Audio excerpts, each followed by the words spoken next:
Shitey tighties. Hello. Hello. This is so weird. Okay. Fuck. I can't be up too late though. And it doesn't matter.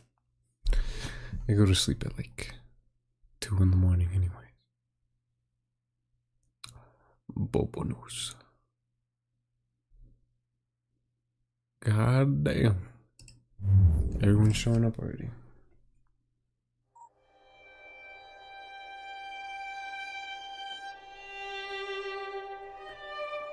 Ubisoft Club.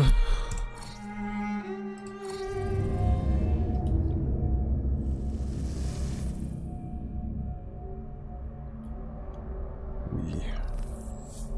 Open up YouTube.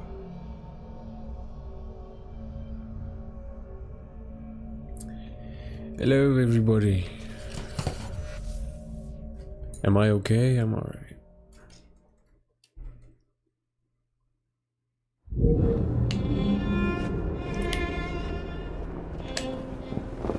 Hell's Kitchen. Whee!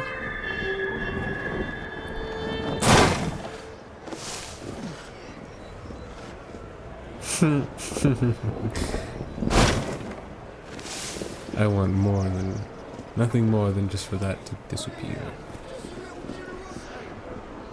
So welcome to Assassin's Creed. I think I'm getting on Omega Wall. Kalok's looking for me. Who's Kalok? Later tonight. Why does he want you? He's after some of my more arcane research into one of the precursor artifacts. Good luck with the PPs, man. Good luck. So tell me about these blighters. In search of an army, Starrick gathered up the nastiest of the underworld. Some of the city's gangs tried to prevent it and was slaughtered for their efforts. It's been my first time playing this game. I remember saying it one time and I was like, damn, I gotta get this one. Well, let's shine these It's on clickers sale up right then, now, shall so. we? They're just the sort we're looking for. You can't be serious. Evie, they're ready to fight and oppose the blighters. Isn't it cosplays This is as my well, chance so- to step in. Look out, London. I wouldn't be Here come the blackface rooks. if he doesn't paint his face black. The whole point of Spider-Man is so anybody can be Spider-Man. Confound this city! No one looks where they're going! Yes, I've noticed that. Bloody Drood! I'll never finish it at this rate. Only Providence knows where those words are headed now. Well, I must get to work replacing them. Should you ever be in the mood for a tale or two, you can always find me where the ale is warm and tempers are hot. Ta-ta! What an odd man. That Mr. Fry Bobo was right Charles there. Dickens. Knows everyone and everything in the city. If I were you, I That's would Bobo. keep that connection in your back pocket.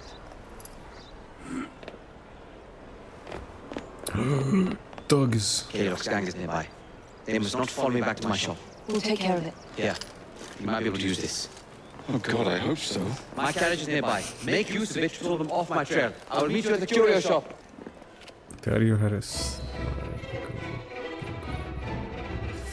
Fuck. Oh yeah, let me check, because I think I might have desktop. Yeah, desktop audio is being recorded. And the game audio should be... How's it now? Drive. Let's go. We need to lead them away from green. Here comes trouble. Rue the day. What the fuck?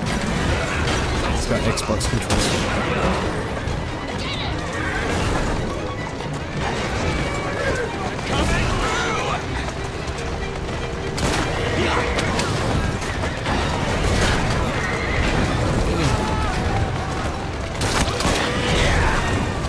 Fuck. Let's go this way. Now let's go this way.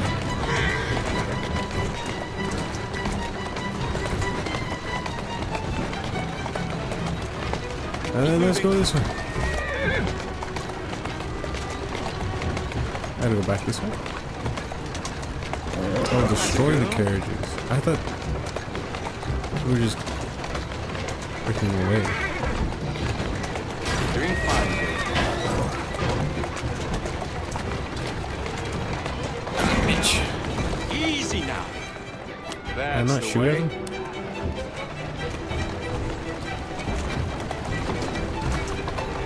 What Steady are you on. doing, man? The game might be a little loud. I'll turn it down. Walk on, girl. Whoa, easy. Did I just shoot him?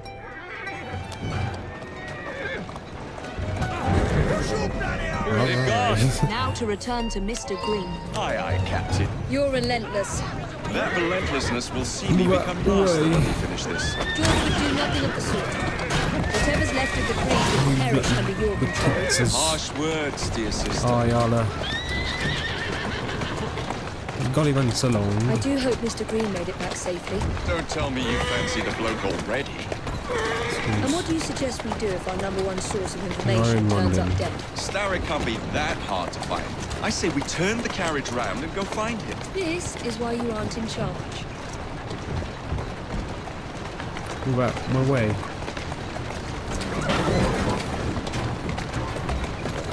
Turn the game down in 1 momento. Un segundo.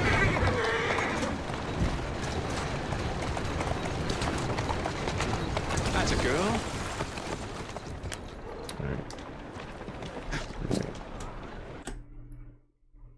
Just turn it down a little bit. That should be better.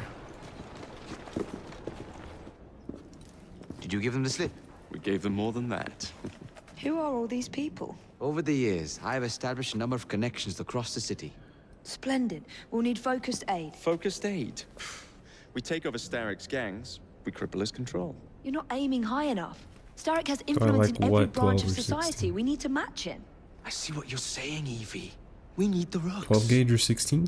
You are not starting a gang called the Rooks. I believe I may have an idea of my own. We will need the police to turn a blind eye to activities. My ally in the force, Sergeant Aberline. I've heard he's a master of disguise. Next up, urchins. Urchins. Urchins. Children make for excellent spies. Clara O'Day. Smart as a whip, that one. Finally, you would be wise to remember that Starrick never acts alone. There are gang leaders in every borough. You'll meet them soon enough, no doubt. Rexford Gaylock. Known for his ability to vanish before your very eyes. Should we make him vanish for There's no real? 16 inches at Suppose. Subway. One moment. Is there 16 inches Subway? Templar targets you might want to look into. Child Be labor. cautious. It's rough out there. Yeah, Don't child worry labor about in me, the game. Greenie. I can handle a few thugs. Child labor is in the game. They say it is regulated.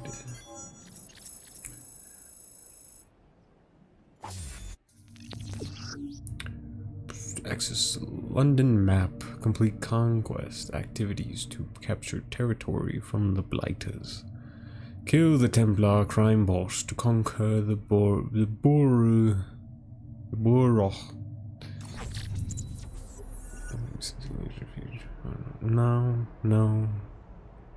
No, sadly. We presume. What's this?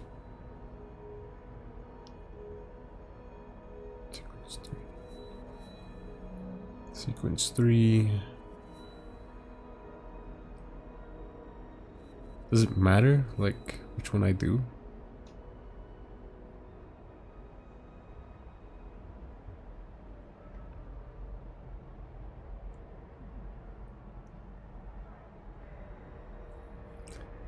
Three inches from the ground. Anyway, let's go to this one since it's close. What's the plan then, oh mighty planner? Why is there that horse? The gangs, the fights, Ah, shit. even the outfits you'll wear. Perhaps you should lead the way. If you insist. Me lead the way. Look at me right now. Switch characters. Press share button, I guess. So open the main menu and R to switch between Evie and Jacob. Evie favors a stealth approach, whereas Jacob is more confrontational. Evie and Jacob share money, XP, and rewards, but have separate gear and skills. So I can do... How do I switch? You lied to me.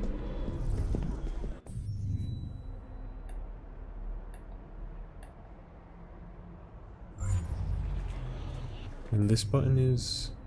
That's the map too. This button. It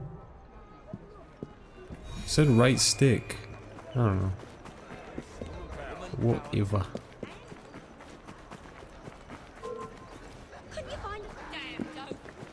Why do they already know who I am?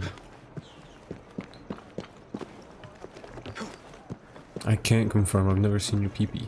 You'll send me an image. I'll confirm it. Level 21 is out. Oh, 7 days? Yeah, I saw, but you don't answer questions whenever, like, when Victor was asking you if there was campaign, you just don't answer the question.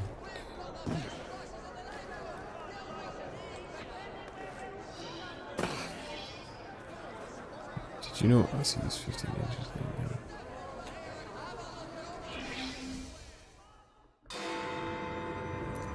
Oh, look at it. He's Big Ben, innit?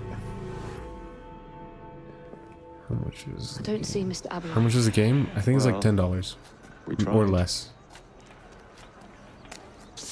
I may know a thing or two about that splendid. Oh, fellow 7 days? you're I don't know. talking about. What's this? God's sake! Are you trying to blow the gaff? What? Have to start over again? Sergeant Aberline. I'm down. Service. I presume you're the What's new though? Like, I was expecting you to be a what is there policeman. any graphics updates? Is there any you to be discreet? gameplay Henry Green updates? said that you could help us go unnoticed. What's going on? This is how it will work. I will give you the names of criminal gang members. You will bring them back to me. Quietly. Oh, we'll be as quiet as an old lady. A very hairy, strange old lady that looks a lot like a policeman. No. All the Assassin's Creed games are on sale right now. That's why I thought you were talking about this game, or not 7 days.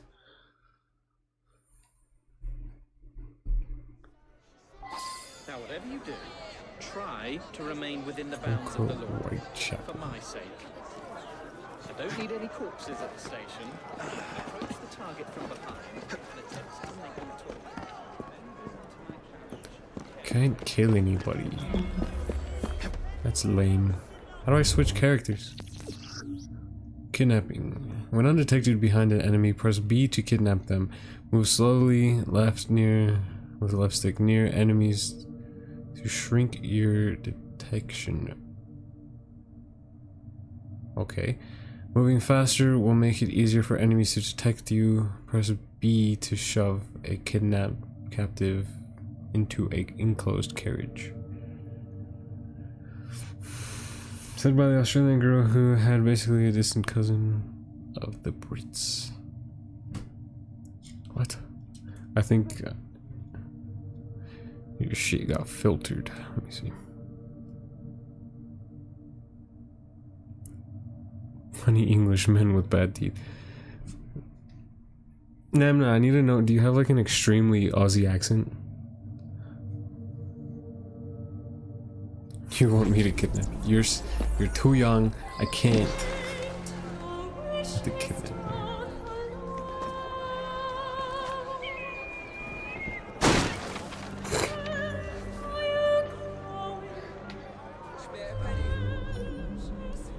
Okay.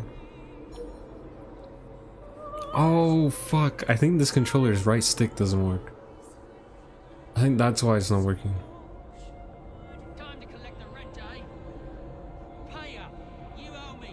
What do you mean, not really? Let's go. Doing my weekly rounds. The rent is due. I don't know if my art right stick works. In America, you are not 18, therefore you are illegal. I'm not sure what the laws are for you, but how much for a hog rider there? I don't know. My right stick doesn't work. More double. You owe me. Who do I have to kidnap? No, oh, him. Yeah.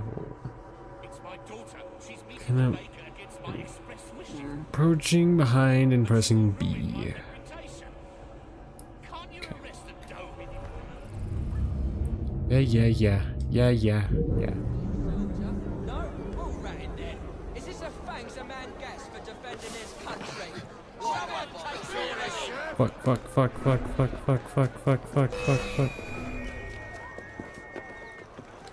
This was naughty.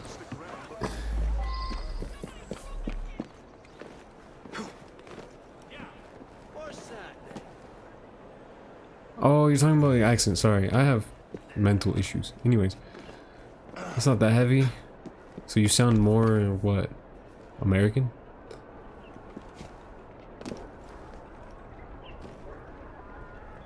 I have to tackle. Oh, whoa! I didn't know he was running away. Fuck! I'm gonna fail this mission. Go.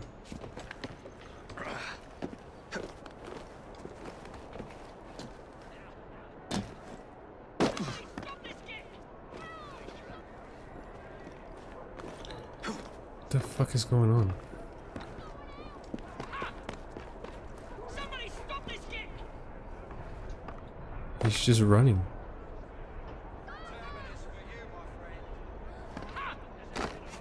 Somebody stop this kid!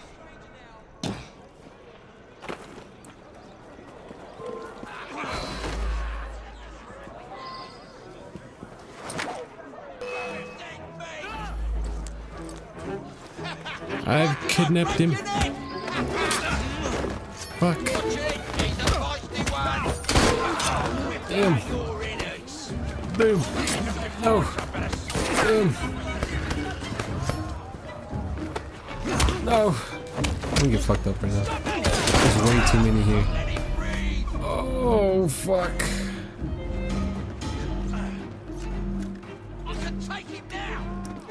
I didn't know I had startled him that much. Don't die. I'm dead. I mean, it sounds Australian enough. That makes sense.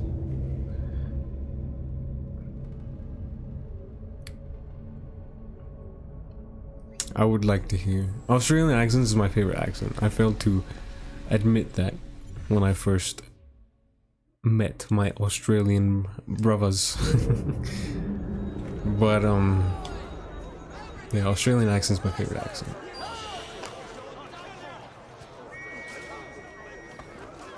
Okay, let's do this. Let's do this.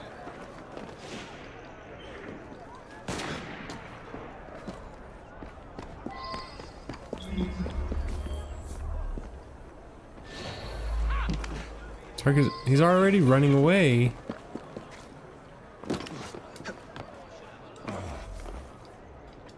Go, go, go, go.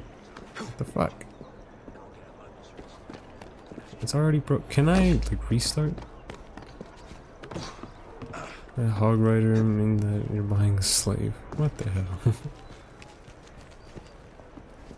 Go, go, go, go.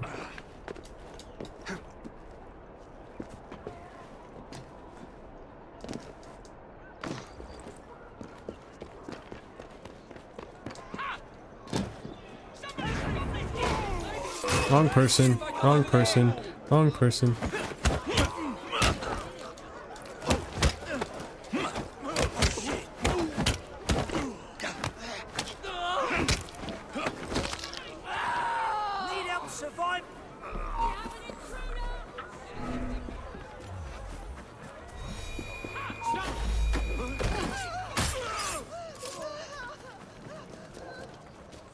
He doesn't know, he doesn't know, he doesn't know. Fuck. Let's go, let's go, let's go. Move, bitch. Somebody stop this kid! You just threw a lady. Come here, you big fuck. You motherfucker. What am I about to get myself into? Oh look, a carriage. You just shove them in there, right? Can you get in here? Where do I take him? Oh fuck, oh fuck, oh fuck, oh fuck. Where do I put him? Where do I take him? Where the fuck am I supposed to put him? I just put him in any of these? Nope. Move it, you stupid animal! Oh, I gotta take him all the way over there.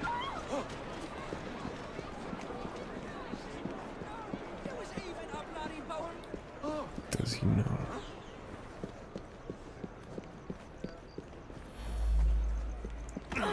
What the fuck? I dropped him. Reprehensible! Somebody stop that thief! A thief. I'm no thief. I'm just a honest working man. Like the rest of you. Fuck, this sucks.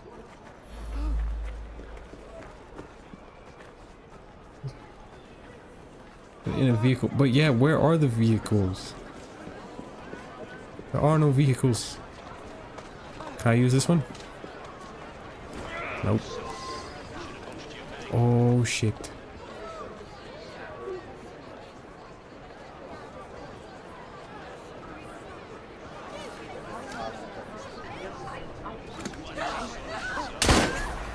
Oh fuck.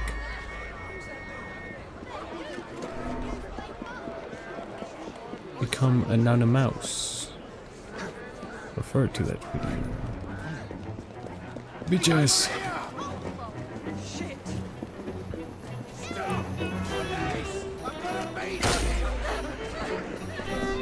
Alright, bitches. I'm good for it.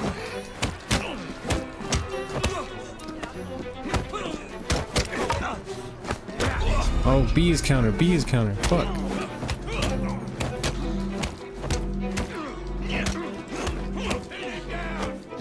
Fuck, I'm dead. Refer to that video played on. What are you talking about, man?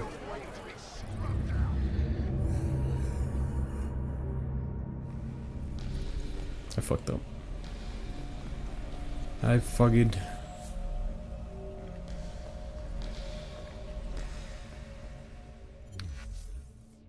Okay. Where am I gonna start off at?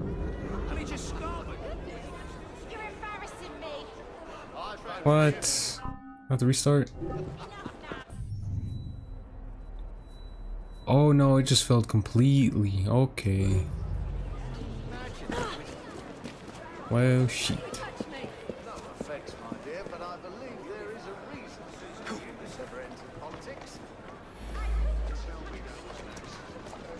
Keep moving.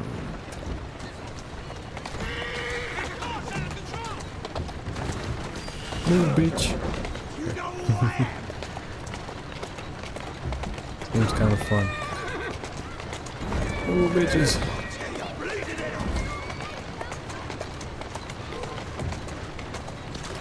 Are there traffic laws on horses? Easy. Doing fine, girl. Alright, grosses.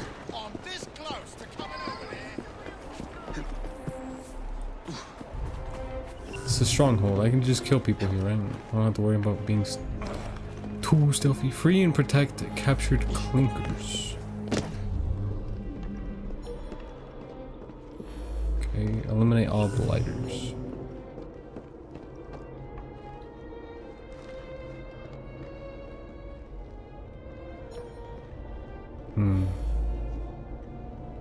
I want to kill this one over here.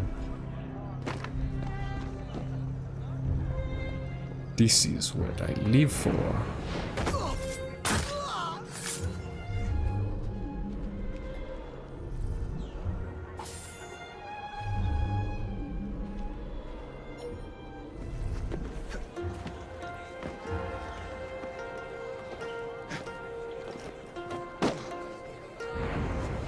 be one of the clinkers.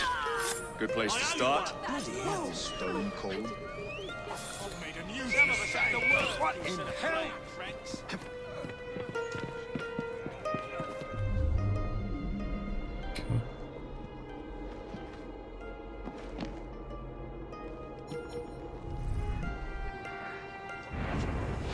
Must be one of the clinkers.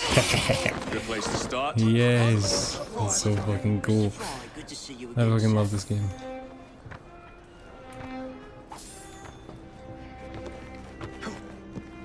Must be one of the clinkers. Fuck, he's gonna be aware.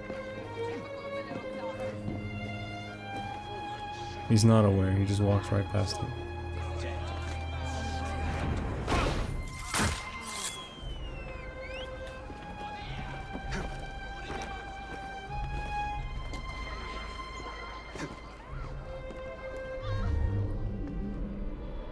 There's 3 more. Fuck.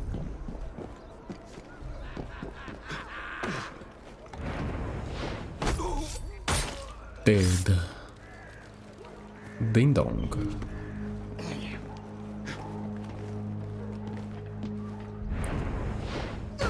Nice. Glitch through the floor. This is why I had my name as Assassin. This game's fucking awesome. Why didn't I get to kill the last guy?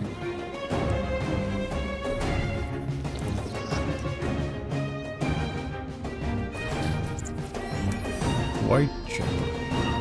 Gain strong. Complete. Let's go do this.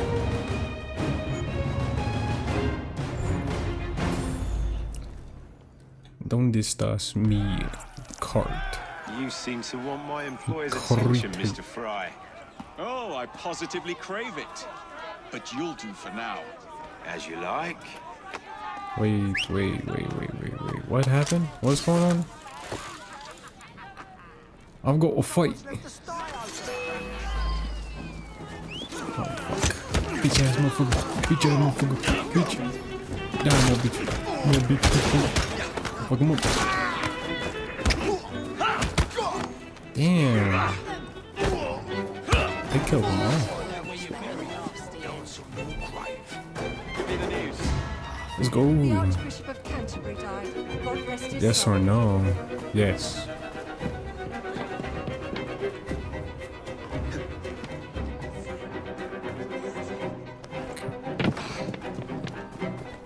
I did that, right? I don't have to be here no more. Why was the music so loud?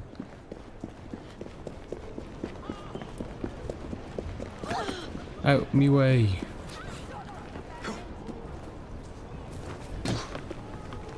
What did I say yes to, Nemna? What'd you make me do? Go up! Oh my god.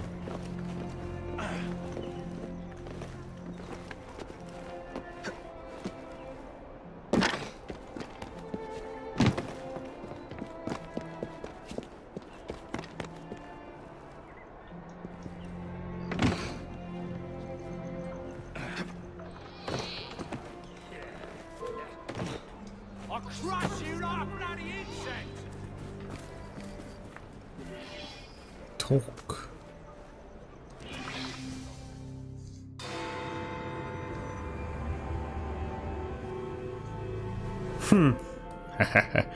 Maybe. Maybe I do. Is there a problem with that?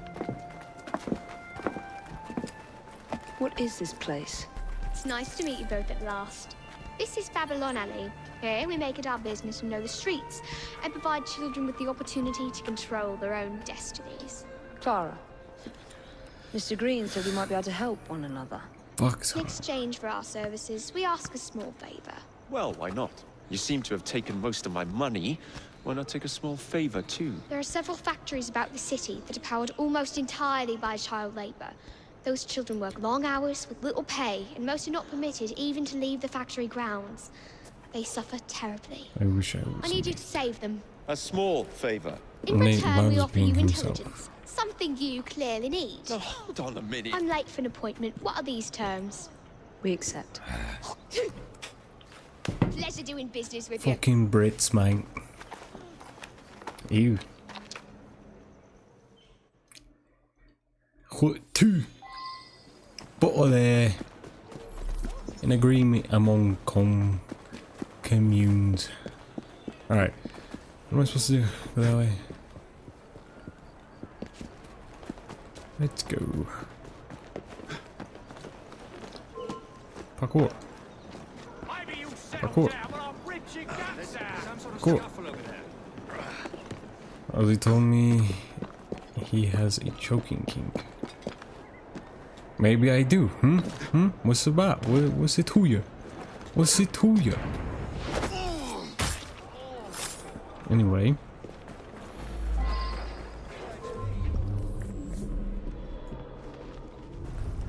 Gotta free these people. Child liberation.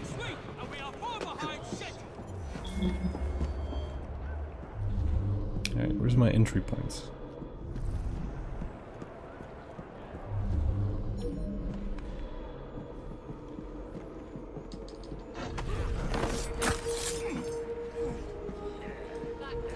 Open it. Open it.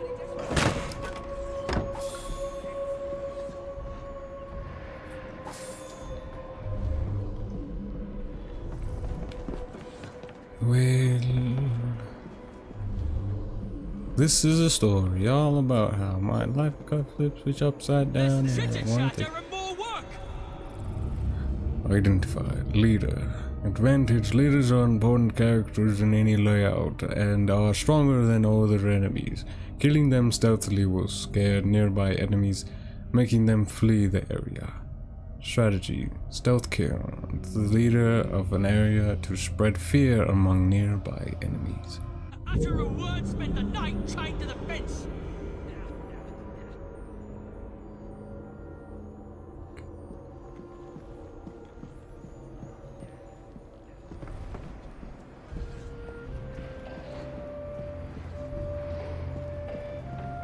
How do I do so?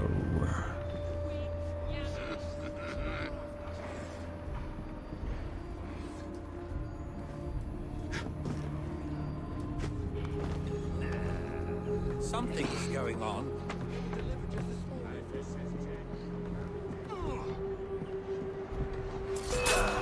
What? What? No! Bullshit!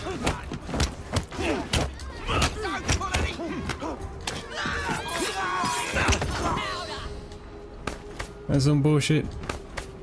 That's not the person I wanted to kill.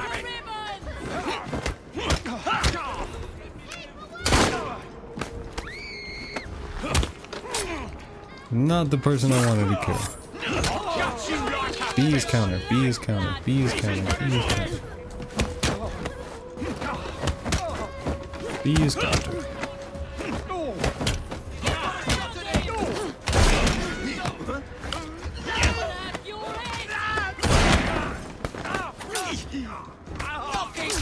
Damn.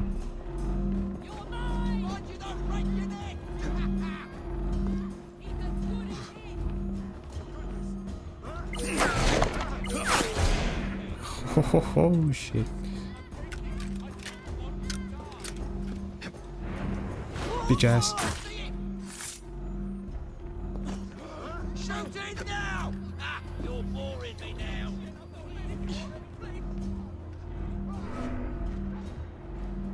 He looks suspect to say the least. Assassinate! Bitch ass! No.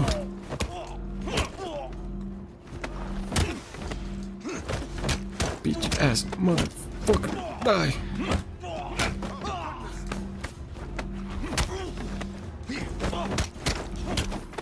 Quick shot! Shoot his ass! It's collision.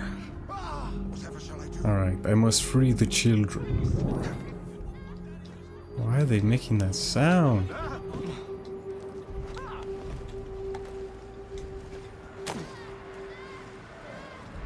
Be free.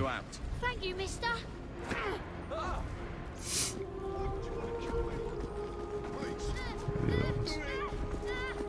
Move! Move! Fuck. Whatever. Drop. It'll be all right. Thanks, Mr. Fry. Who's making that noise? It's annoying and off-putting.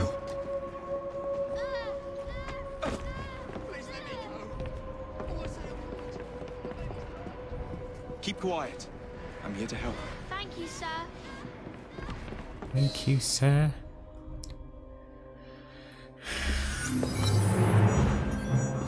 I'm for real thinking that. Have you finished Bartholomew chapter 1? That's what you should be thinking about right now.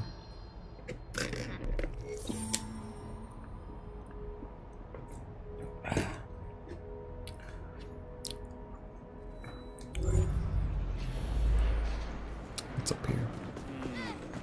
Oh, I can recruit these people. What news you got? I'm your man.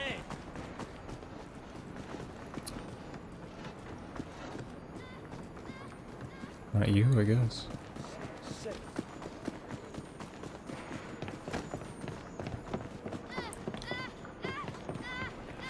Okay, I want to know who's screaming and wonder know if I can shut them up.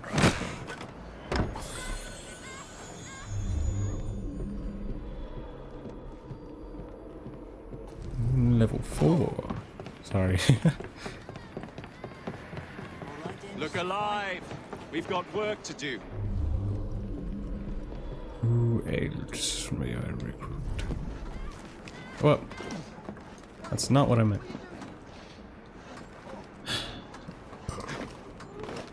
Excuse me.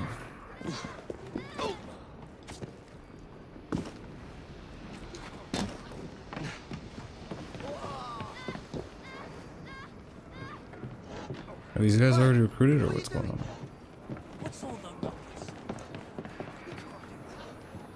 What's that? Fuck. Climb this thing.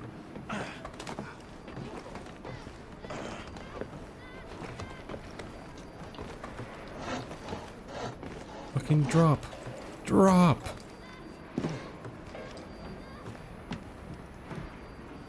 Oh, it's a bomb. Oh, it's a... I proceed to light.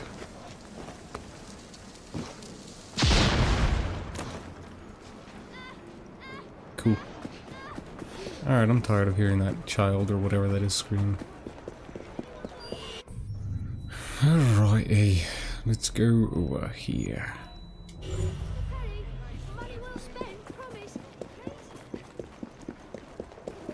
There must be some.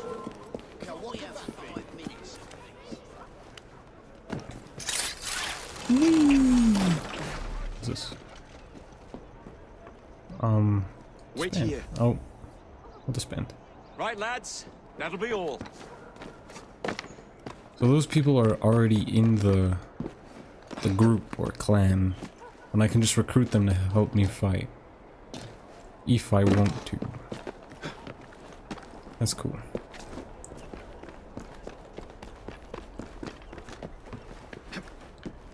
God, this is so cool. I love architecture. Look at that, dude. That looks so cool.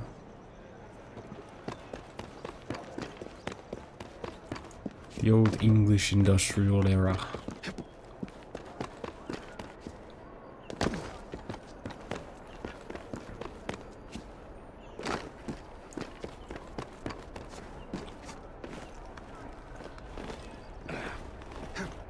Fucking do. What the fuck am I doing? Wow.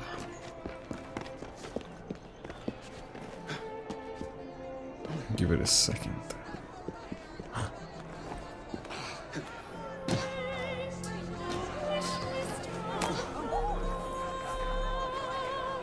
Oh, it's this one again. This is beautiful singing.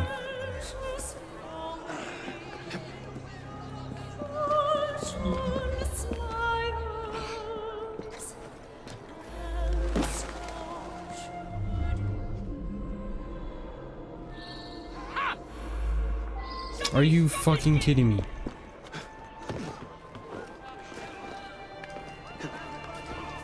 Why does it do that? I didn't even do anything.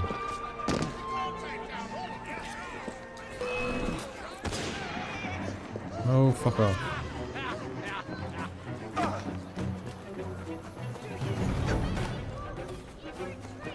Move. Move.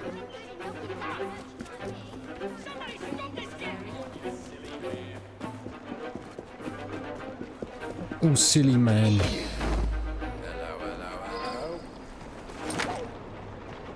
Best not to hang around here.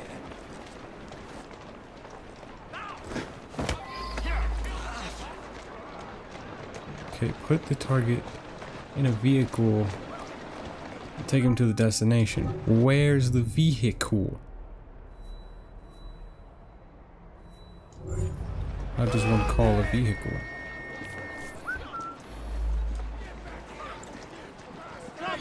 Fucking bitch.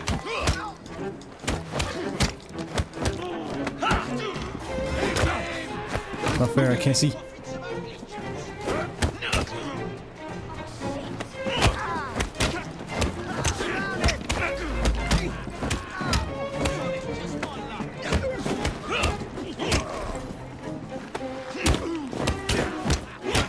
Bitches, motherfuckers.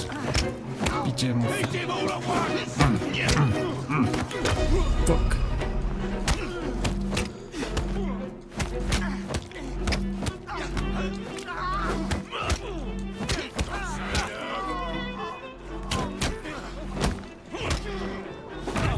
Fuck.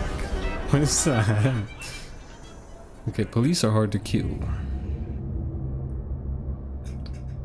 Is this the place they call Birmingham? I don't know, it's somewhere in London.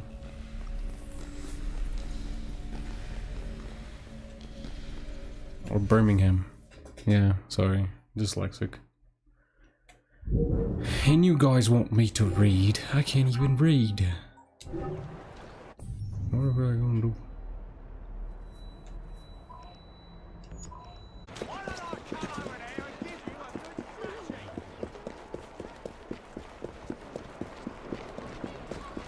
I'll go up.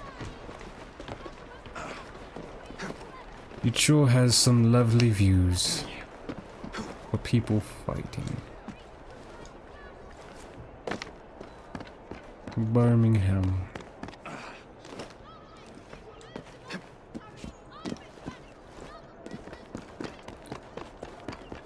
I used to live on a street called Birmingham.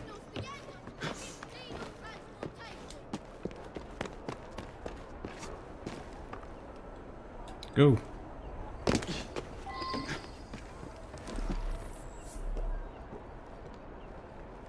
Okay.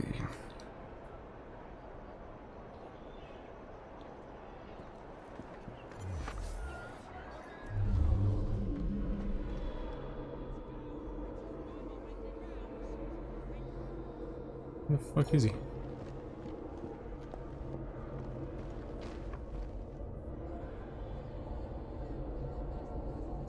I'm so confused.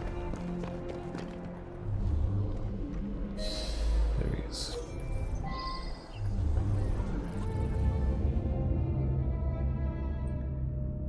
Bring back the target alive.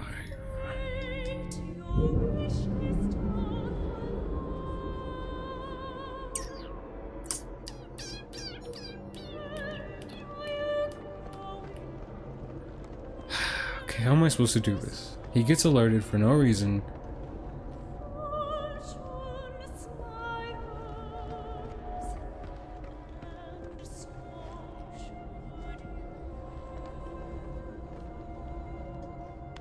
Time to collect the rent, eh?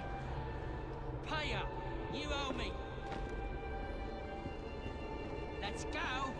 Doing my weekly rounds.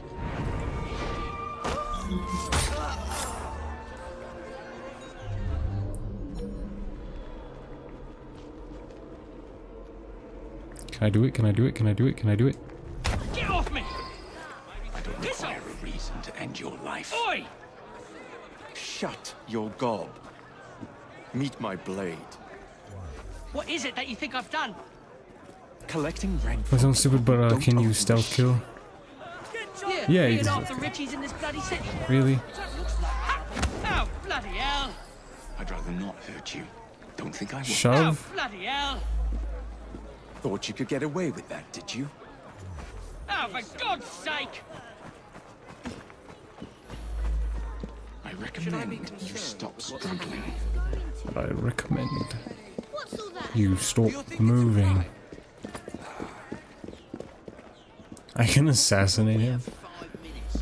They give you the option. Not one word.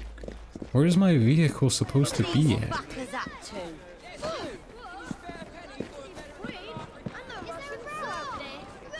Can't push him through there. Excuse me, kid. Sorry. Not a peep from you.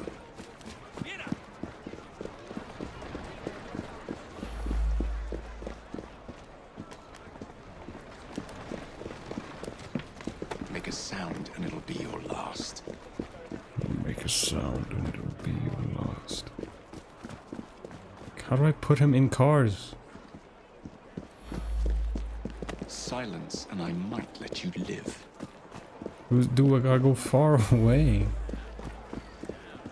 Is this a car? Show the captive in a carriage. Don't call for help. Why? How can I do that?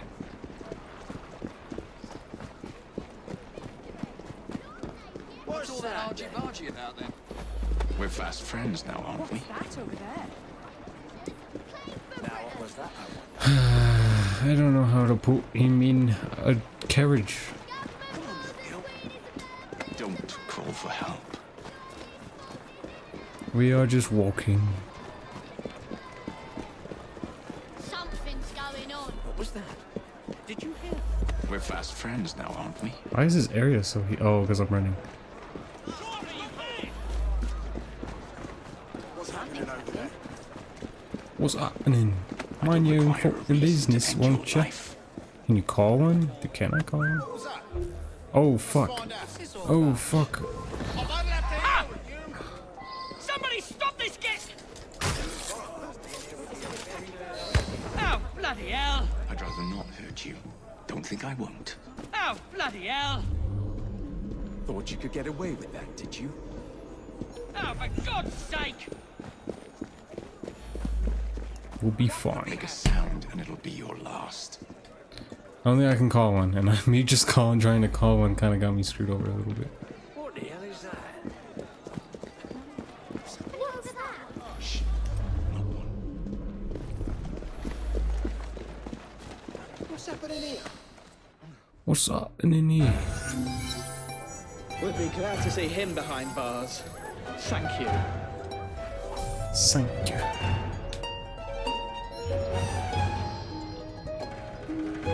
Bounty hunt complete. This one is next. This game's so fun.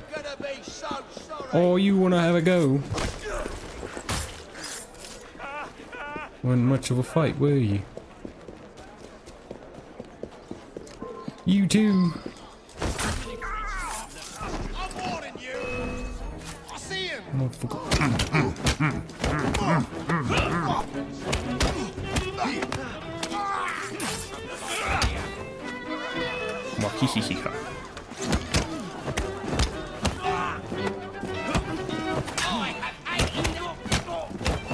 German or Swedish? Fuck. My bad. Kinda distracted. German or Swedish? Honestly, I haven't heard too many Swedish accents.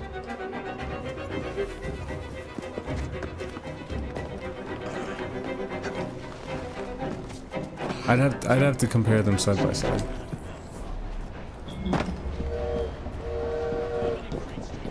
Matter of fact, let's do that right now, because why not? Let me do so.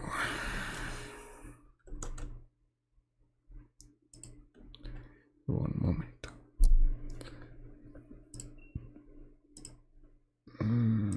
I'll put on desktop audio for a second. German accent.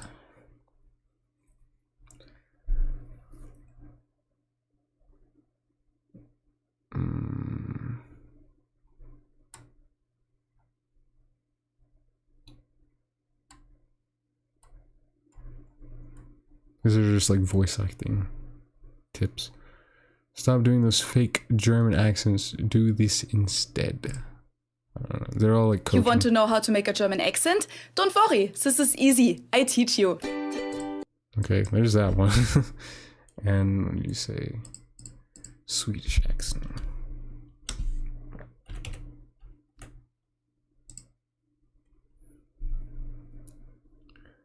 How to sound Swedish. Hi and welcome to Fun Swedish. Today we will do a video that has been very requested from one of our followers. It took some time to make this video and we might offend some Swedes by making it. I don't know if that's a real accent.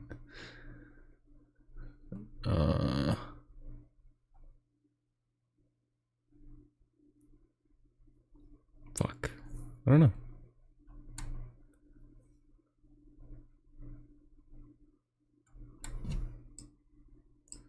Let me actually find an act, because I know Felix is a Swedish YouTuber, but I don't know any Swedish. Let me see.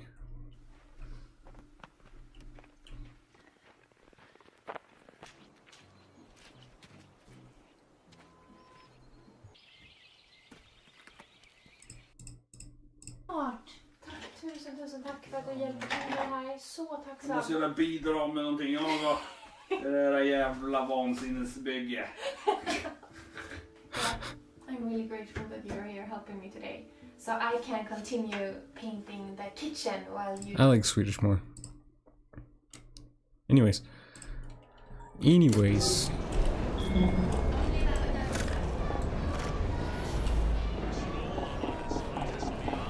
I'm playing with the keyboard now. Locate Herald. And carefully. Very good, sir. Where's my entry points? This game's supposed to tell me where they're at.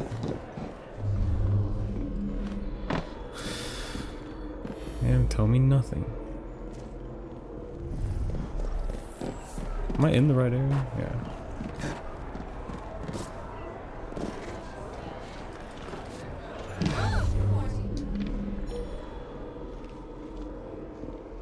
In the bloody ale. How many crates do we have left to distribute? Excellent. I don't only see. All of London's blighters will be armed to the teeth. Oh fuck. Running. Fuck. I know.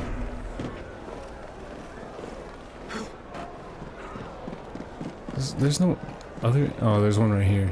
Duh. Anyway. We want this to come into the blighter's hands without So why harm. can No mishaps.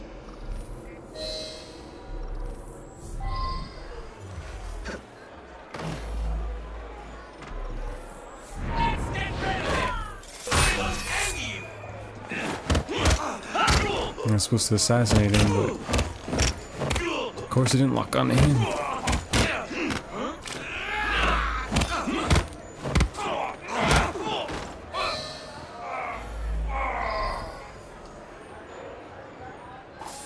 Escape the area, but it told me to ignite the... No, I don't want you.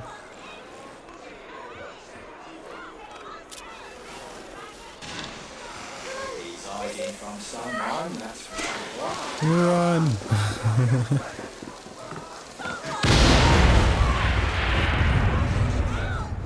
Just have to escape now.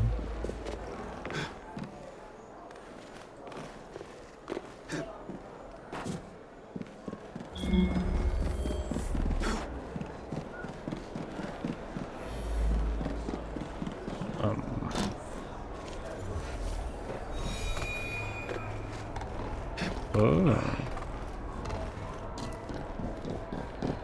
Where am I going? Oh, kill the target with the clear dynamite. That was the purpose.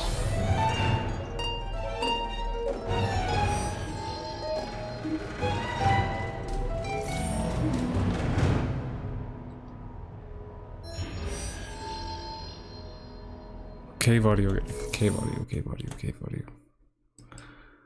My bad, forgot to turn on the desktop.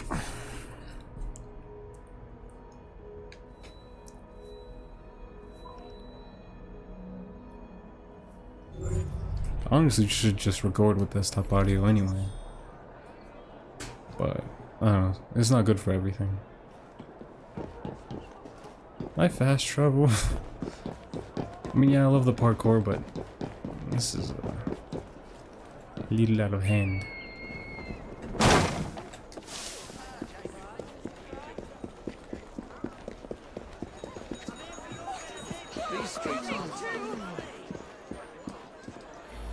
Locked. A lockpick. Can I? Nope. What is this? Oh.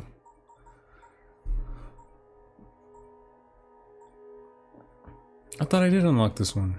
Oh no, it's for Eevee.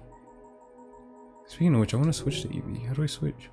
Okay, bunch of savages. Does it matter? This How do I switch?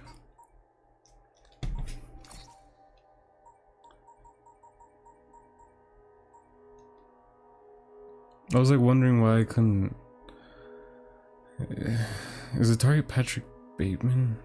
Looks a lot like him. He says Patrick Bateman and not the actor. I don't know why I forgot his name. I just had it.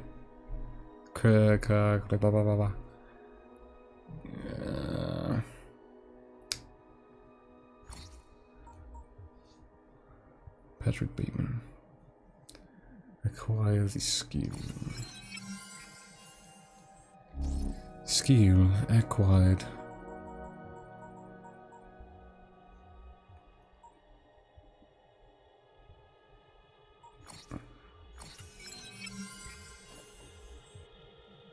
Christian Bale, yeah, that one. Christian Bale. Move. So many people in this fucking city.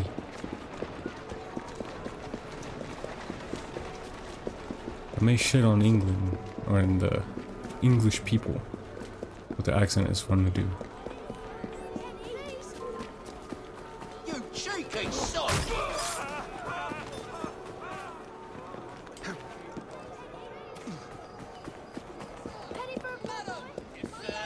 Penny for a poor boy. The industrial era.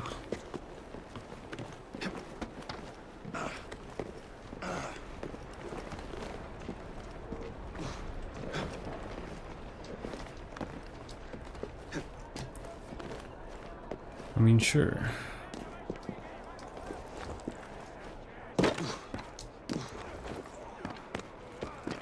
Let's stay on this side.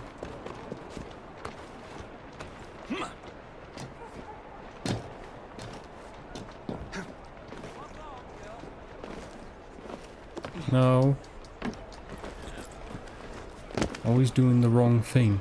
Yeah, I remember the play of the villain in the recent Thor movie. Yeah.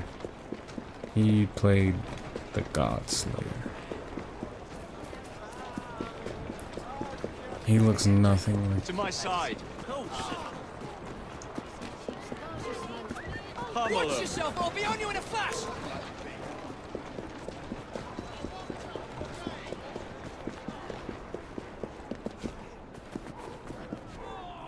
Ah, Jacob. How you doing? Gang war. Why not? Thor Love and Thunder wasn't the best. It was kind of... I don't know how to feel about it. All that stands between you and Whitechapel is the villain controlling the borough. Gaylock has demanded you settle the claim for territory in a gang fight. His loss? Yeah. I'm sure he can put this to better use than I Thor can. Love and Thunder was not a good movie. Sometimes Assassin Christmas.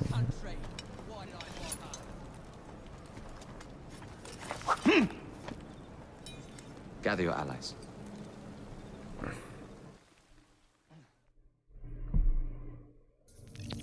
Sometimes hearing British people scream always reminds of the "at least oh stew" type of memes. I don't know what that is. What? At least oh stew? Are you talking about the school students?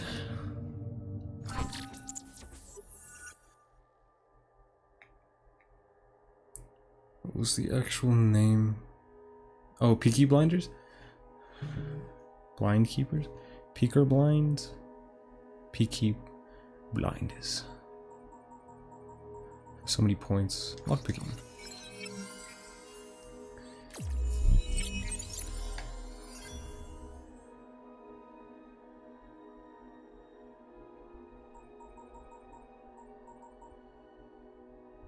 My name is Peter Parker. This intimidation stealth. First strike. Attack an enemy just before they enter combat to inflict significant damage. I want this one. What was this? Loot takedown. Automatically loot enemies when you assassinate them? Fuck yeah. Don't spoil it, mate.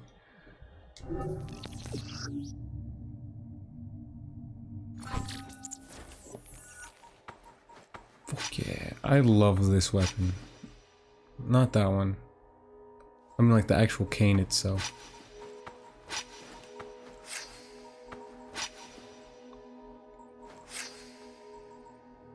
So I have this one. This item must be crafted. You need to be level 4.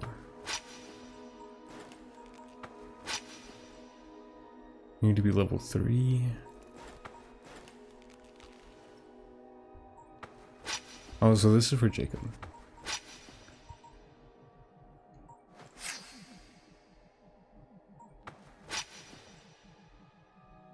+2 stun, -1. Fuck it, we'll do this one.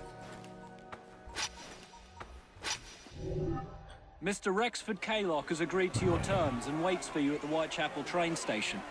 He's bet his train on the fight. Whoa. Who chokes me in bed? What? Nah, I be choking. Ozzy be calling my back and shit. Nah, whoa. No Kaylock. No matter.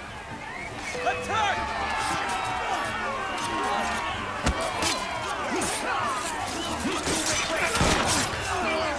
Gang war. I'm gonna get my tacos probably, but who cares? Hey, baby.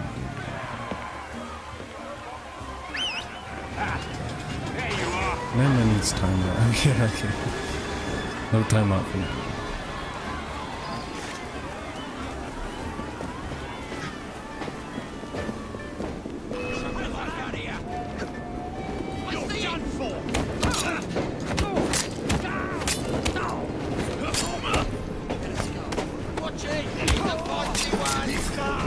He's a feisty one. Finish him off and we'll go for a drink. Cut his eyes out.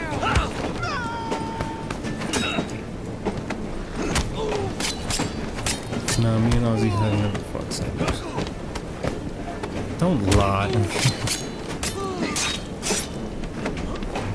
Nathan's underage, so I can't.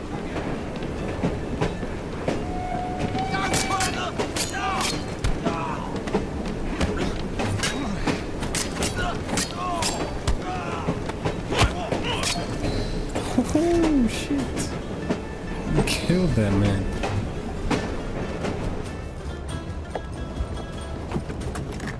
It appears to be broken. Too stereotypical. Oh well, at least we have a train now. It's not all bad.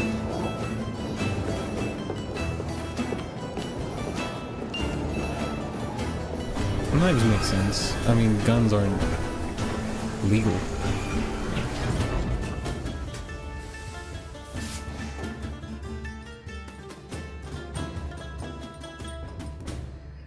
Wouldn't make sense for everyone to have a gun.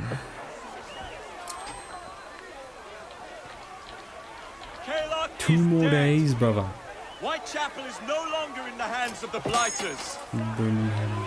You now have the chance to join our ranks. No. We welcome all who would stand up to Starrick and his Nathan, you cutthroats. don't use my chat for hookups. Wait, you know? Yeah.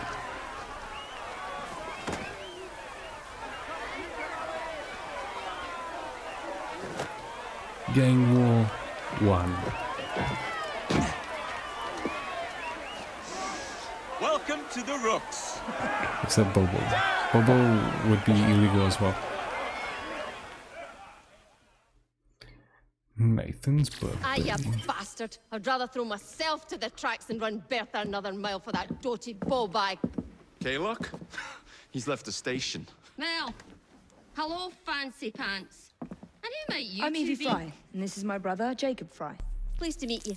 I'm Agnes McBean. A delight. Agnes. I thought I was getting a McBean. promotion. I suppose I'm out of work That's a now. fucking great name. Come work for us instead. This one's more Scottish. I won't bile your heat. You pay better than scraps? I'm sure we can at least match that.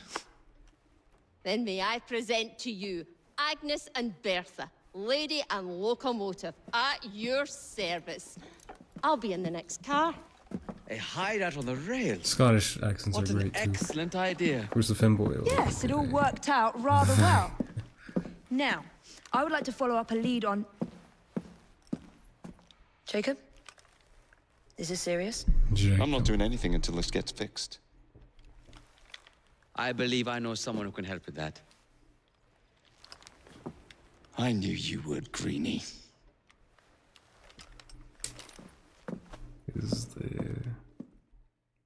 Is there a problem between these two? I must speak with Agnes McBean.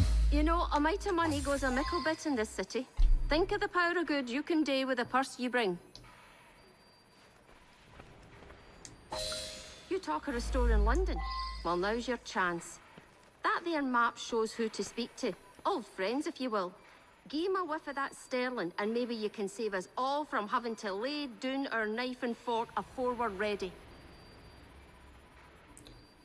I thought that was a Welsh accent. I don't know, you'd probably be more right than I am. You live closer to that. Oh, Welsh. Forgot Welsh was even a place. Gang upgrades. Medicine market. You can now buy medicine in shops. Use medicine during combat to quickly recover health.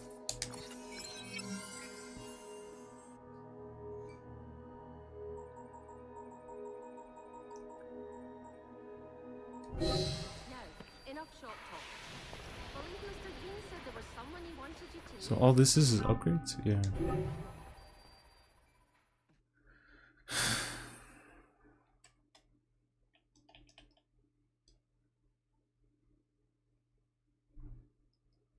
I'll give this game a little bit more time. God damn, this place is huge.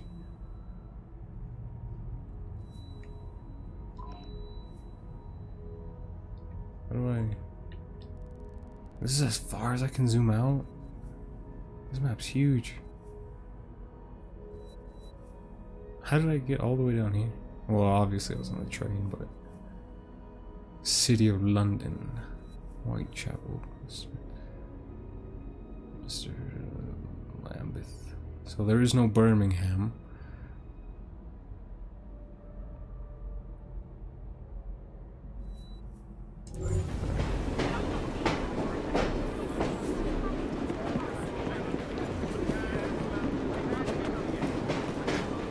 It's raining.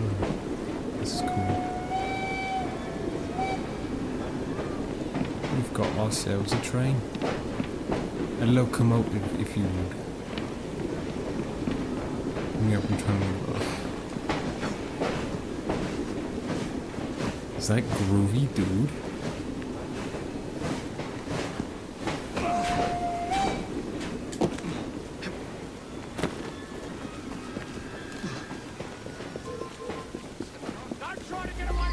Oh, you fucking what, mate? You fucking what? Hey, piss off before I break your legs!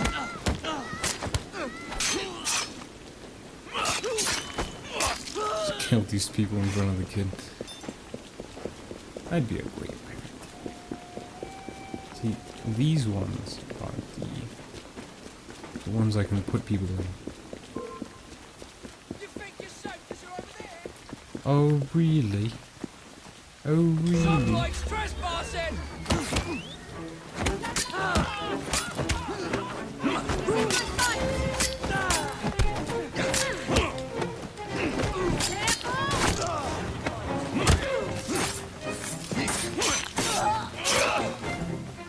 And they believe they had a chance. Big booty Latino men? I am a big booty Latino man. So, if I had an issue with them, that would be an issue.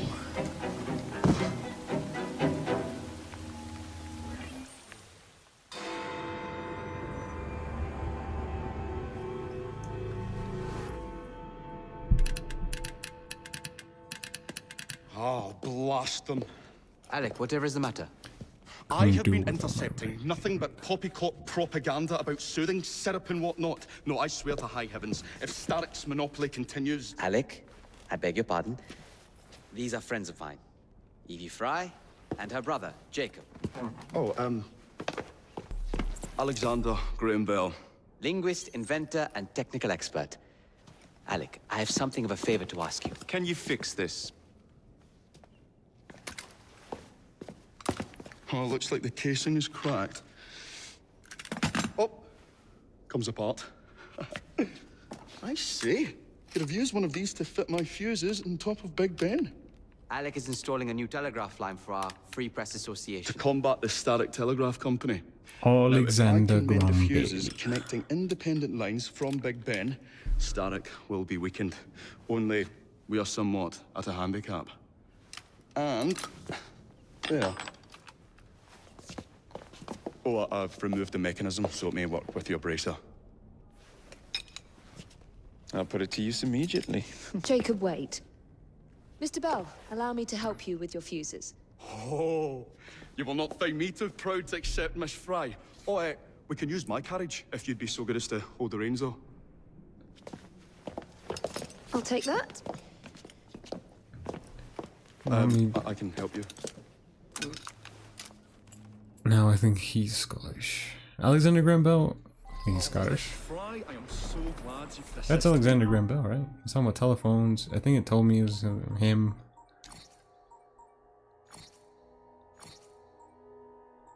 Fuck. Personal logs.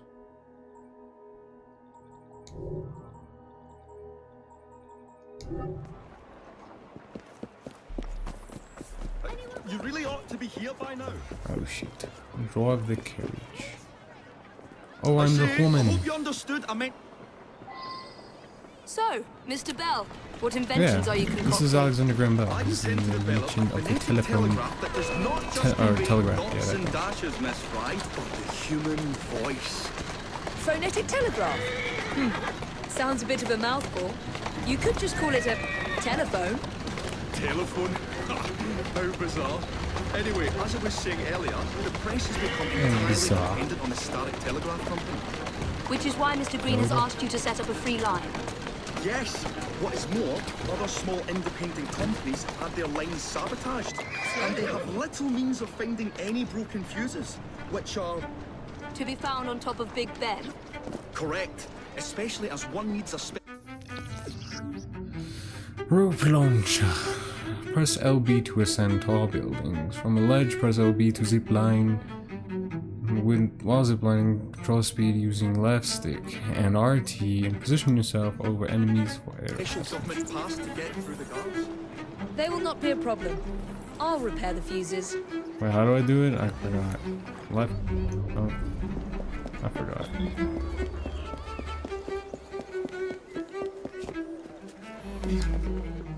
What the fuck?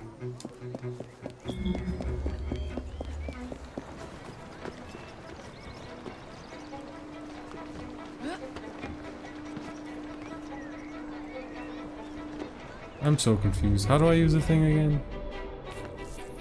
Shit.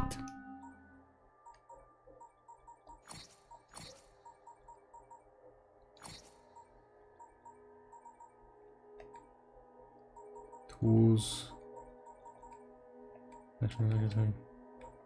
Fuck. Rope launcher. LB.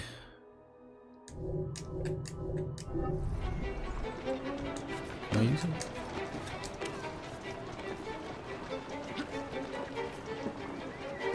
So if I...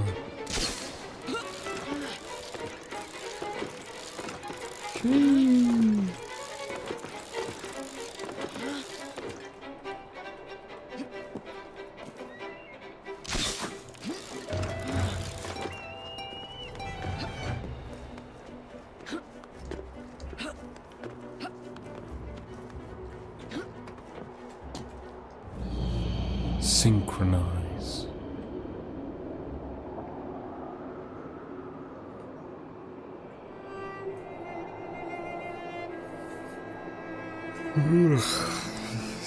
The motherland. Okay.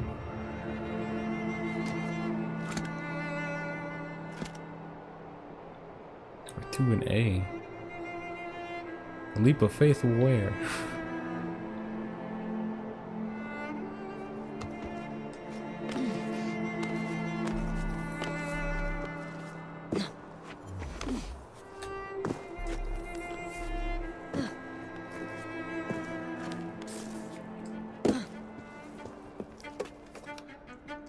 Alex looks like the guy from Star Wars.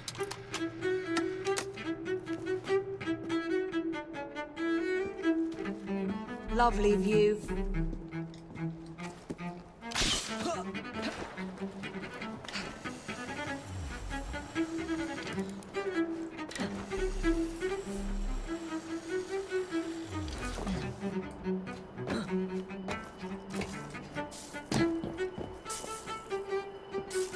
Walk around, you got it.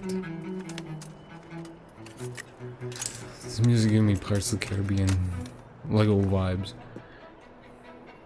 You ever play the Lego games, bro? All set. Leap of faith where? Oh, down there. I would, but I have a mission.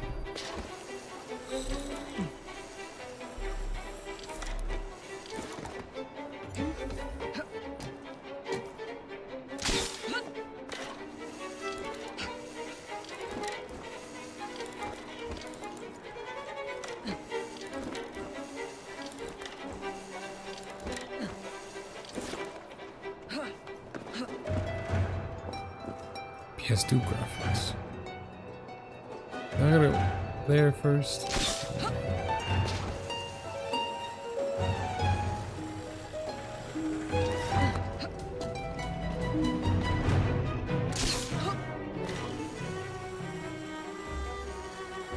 Good old Big Ben.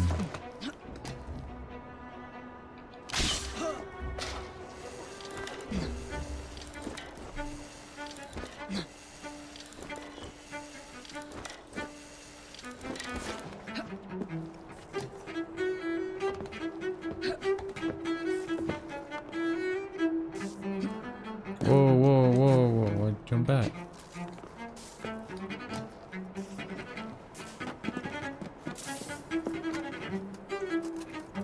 I'm fucking tired now.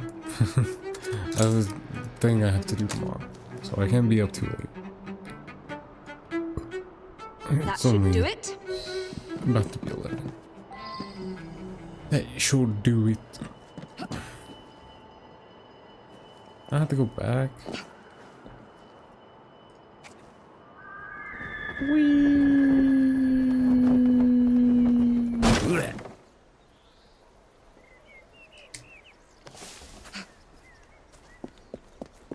Oh, that's the knight, the Queen's Guard. Or is it King at this time? I don't know.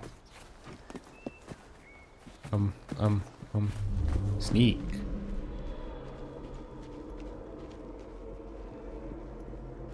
They don't need to die, do they? They're just people of the law. No need to kill them.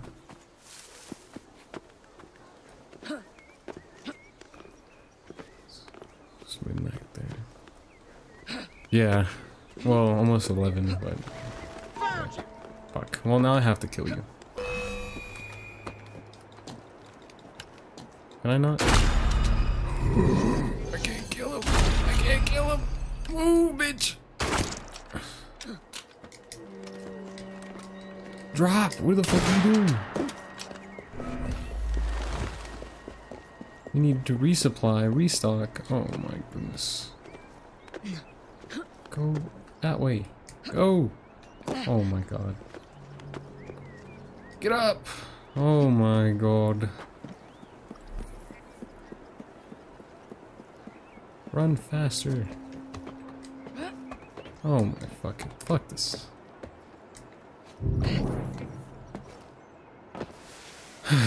This is annoying.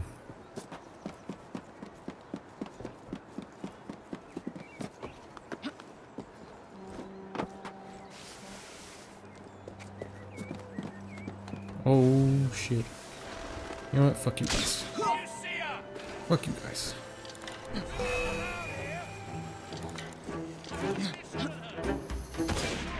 Whee!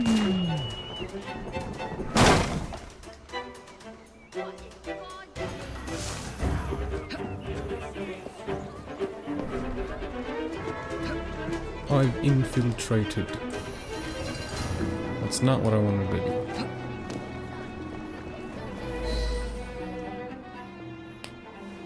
Thank you very much, Miss Fry. I will now be able to continue with the installation of the new line. If there's anything else I can do to help. Certainly. Please do come and visit. Oh, I was toying with this device and have noted down the formula for you. It's not perfect yet, but by golly, it works. So you guys said he looks like the Joker. It looks like... Maybe a little too well. The guy from Star Wars. That's very vague. Anyway. What the hell are the guards doing just standing on the rooftop? I don't know.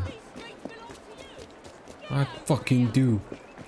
Think you fucking belong to you, bitch. Now your cooter's gone. I'm kidding. We drive. What the fuck? Why do I drive from back here?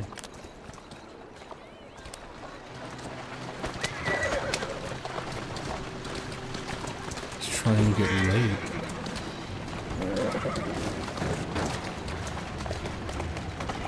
I'm already out the Minecraft server. Okay.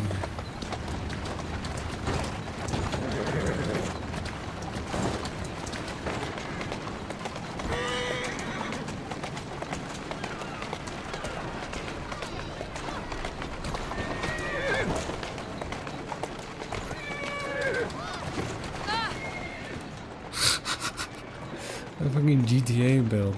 Like guns and SpongeBob. Oh. Bullshit. Anyway. Oh fuck. Oh fuck. Oh fuck. Sneak.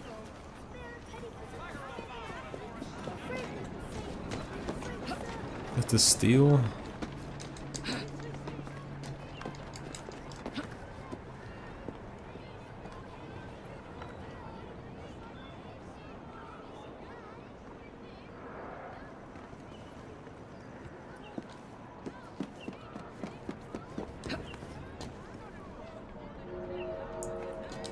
What does one do here?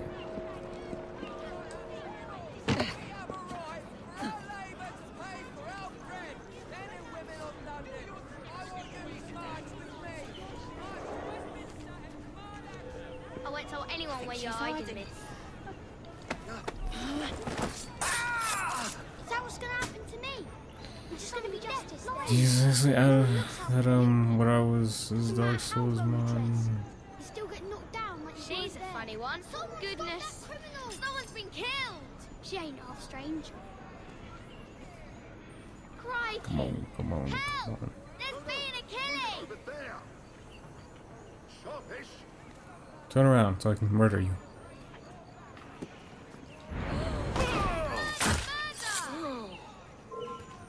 the hell is that?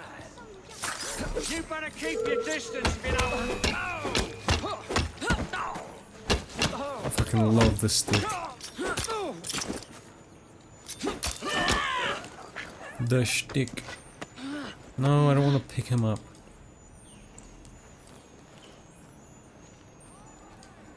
Open the... okay. Another virus.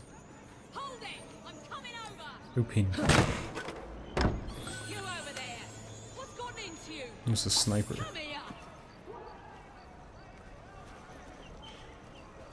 Right.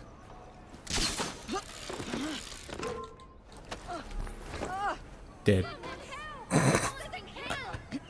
Nice. Air assassinate a guard. What is that? What is that?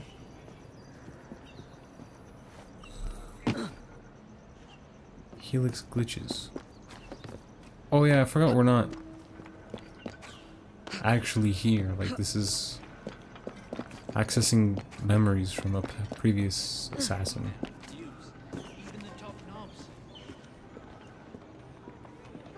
Take Mr. Gladstone. Everyone knows he's a night walker, right? But what if news spreads he does more than walking and talking to your lilies and your mollies? Can't find fault with Mr. Disraeli, though. And bold as brass he is.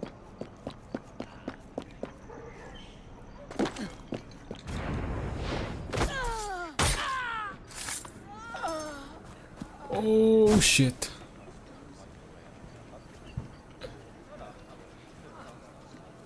I saw a murder. My heart's going 19 to the dozen. Can you hurry up already? The poor devil needs help. Help! There's been an accident. I've made a huge God's mistake. sake! Someone gets chopped before my very eyes and I'm going to turn the head. Don't come any closer. I have questions need answering. The poor devil needs help. He's dead. There is no helping him. God, how quick can she be? Someone Just seen someone get killed. I love it. I'm coming over and teaching you a bloody lesson. I wonder what's going on over there. Air assault from a zip line. Fuck.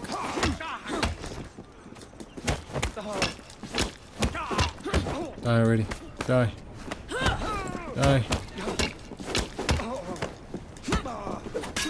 Fuck you.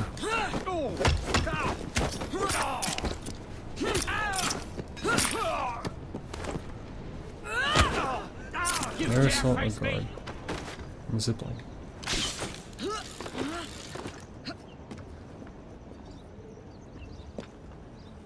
Can I air assault this guy?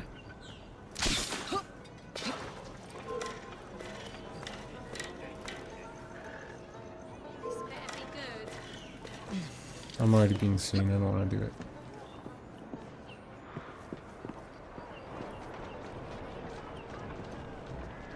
Maybe that guy?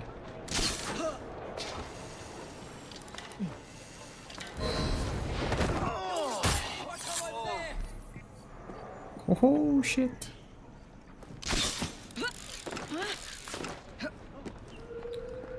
That was a guy. If I was that woman, I'd be dead. What woman? I don't know. Nom. We'll have to get you underground before the crows come pecking. Oh, what are you doing? What are you doing? Die, bitch. I'm glad these guys' eyesight is like 2 feet, cause otherwise I'd be screwed.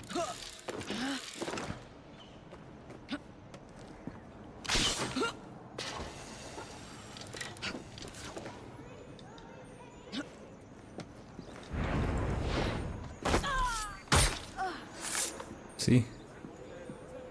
2 feet.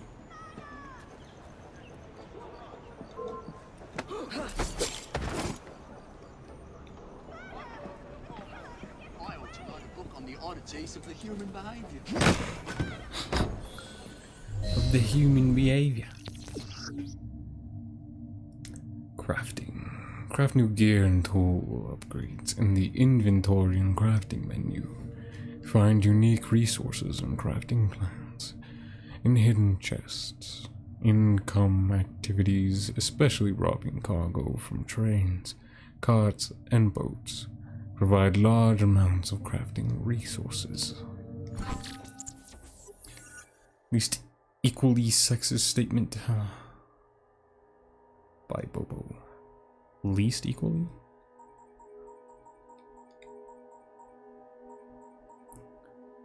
Upgrade smoke bomb, upgrade throwing knife, medium bullet pouch, medium bomb pouch, medicine, medium medicine pouch.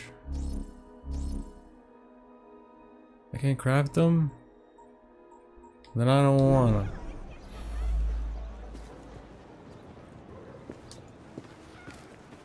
Okay. Oh, I have to? That sucks.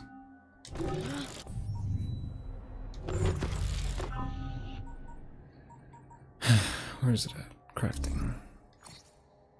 You must be anonymous.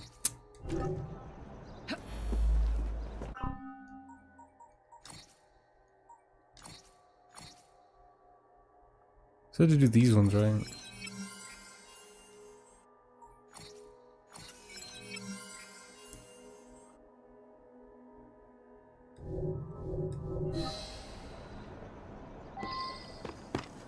Devil's Workshop.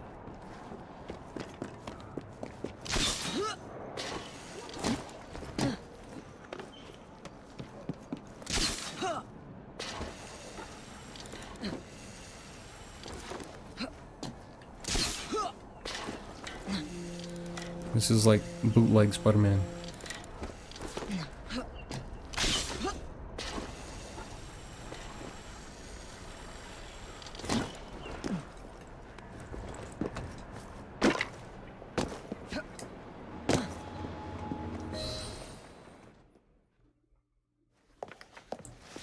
He said some base stuff when he was live. I was just showing Jacob the first message was received via the mended lines.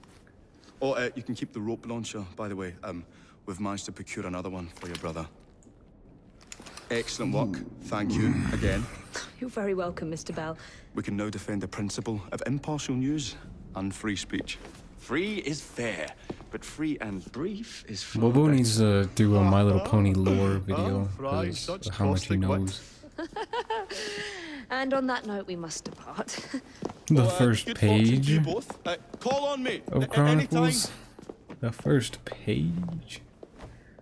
I guess it's not of the final draft, but of course he hasn't. Why would he?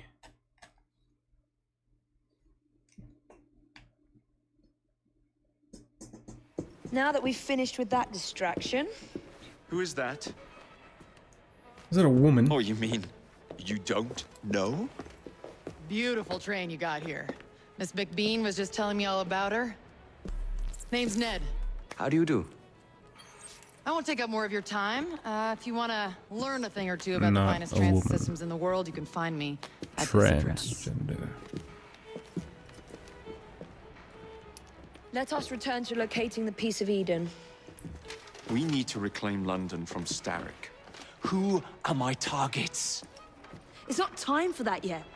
I didn't come to London to hunt curios. First understand the dance, only then become the dancer. Oh, so you're taking over where Father left off. Someone has to. Evie, finding the precursor artifact will give us an insight into what the Templars intend. Jacob, I have information about Starrick's associates that should be of use to you. Here.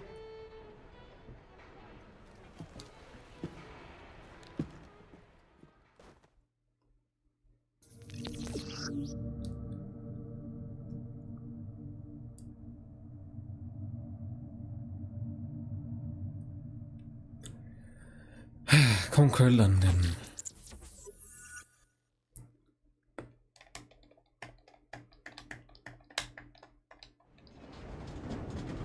Sequence 4. A quick and reliable remedy. A rift has opened between Jacob and Evie. He does not support Evie's quest for the Peace of Eden, and she sees Jacob's campaign to take on the Templars as reckless and sloppy. Working separately, Jacob heads to Lambeth to investigate Stark's soothing syrup, while Evie traces the precursor artifact to the home of Master Assassin Edward Kenway. This soothing syrup has become the only medicine available in Lambeth. It bears the Templar Grandmaster's name. About time for a visit to the doctor. I don't see that cure arriving anytime soon. And what exactly will you be doing, might I ask? You know very well. Tracking down the Peace of Eden. Enjoy your studies. I'll be out killing Templars.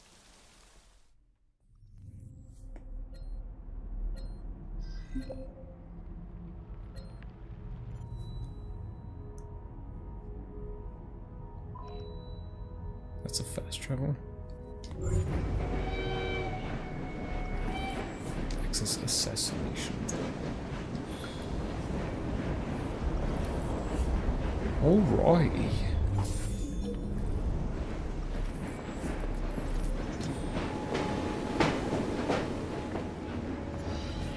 What is this? A Gurkhanite. The Great Just Escape. like father's. Evie has a lead on the location of the Templars' Peace of Eden.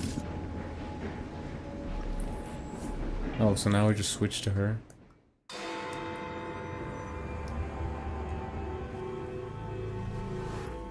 I think I'm gonna stop here for today.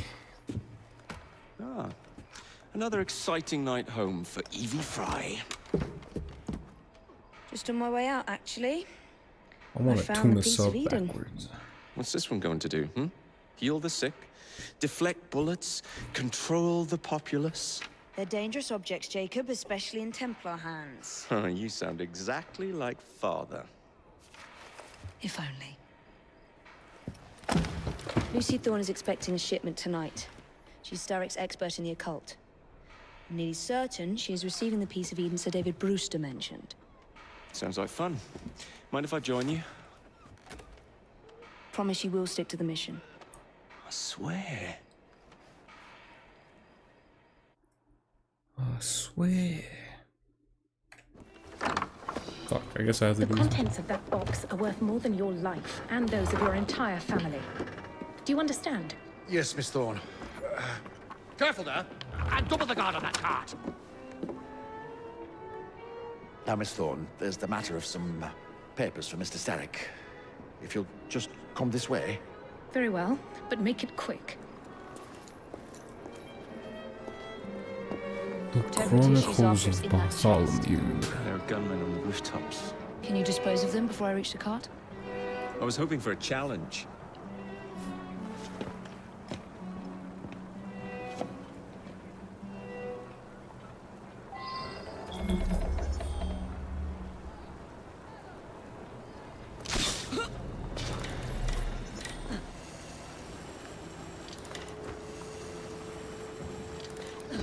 Can I upgrade that thing? I think it's slow.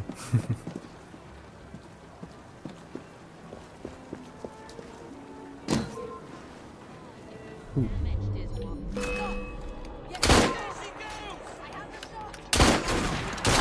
Oh shit.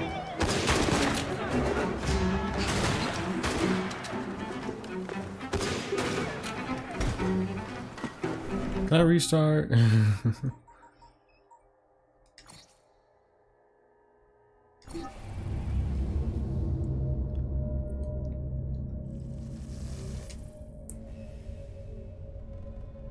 Frozen in time. Okay. Yo.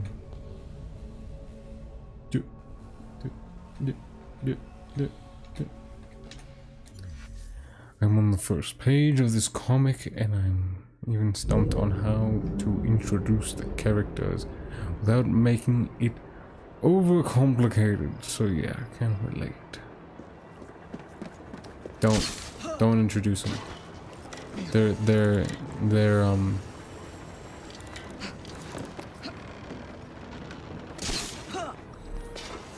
Their character traits should introduce themselves. Have the story give the reader an idea. Don't be like, this is or I am this, and this, and I live in this, because, and this is the story of how this. Let the story tell itself. You want to infer, allow the reader to give themselves their own interpretation of the character.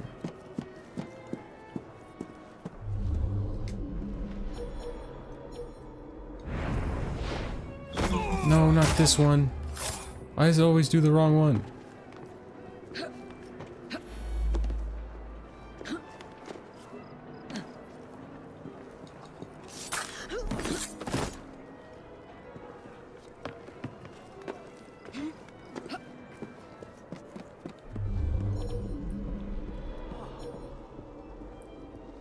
Murder. Murder. Murder. Murder. Murder. Where? I'll fuck you up. I'll fuck you up.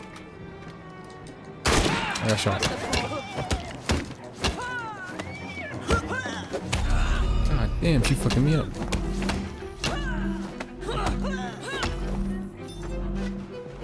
I'm missing. I got missing.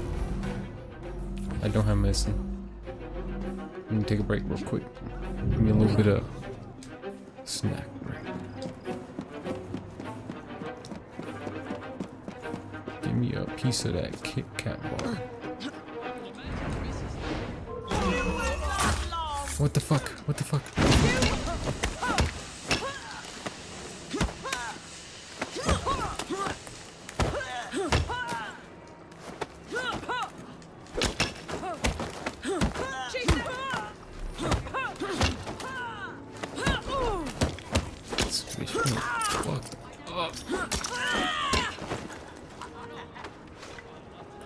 I loot these guys. I need to switch off my gun because it's annoying.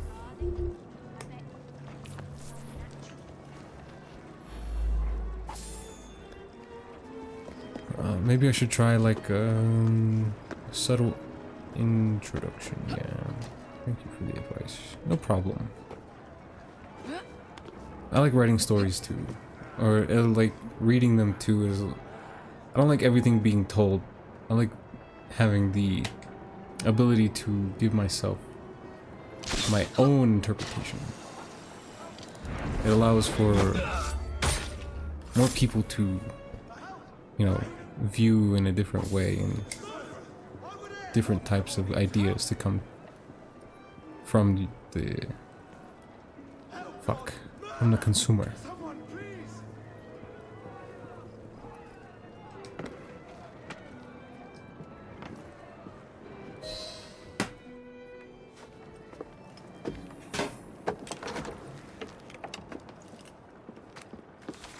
Did you find it? Actually. There he is! I think it's best we leave. That's why I like suspenseful and like reading those horror stories so much, because they get. You can interpret them however you want until it actually happens, because they always leave everything up for interpretation. You never know what the monster looks like. What do you think I'm trying to do? At a guess, I'd say kill us both.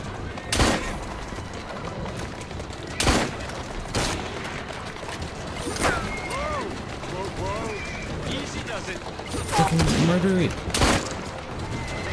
I'm better.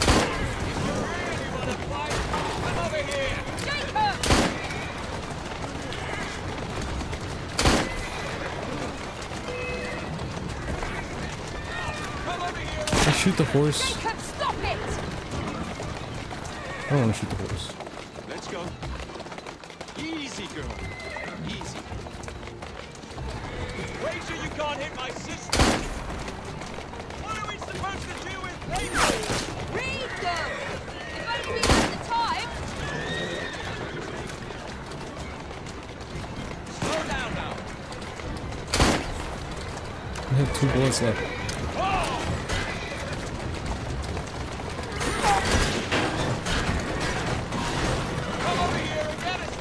Stop it! What the fuck? Get us out of this and I'm all right out!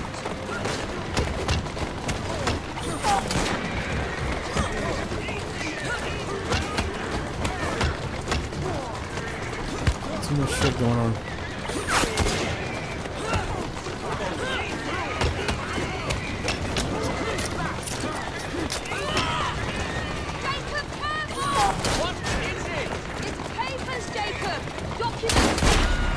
I'm gonna fucking die.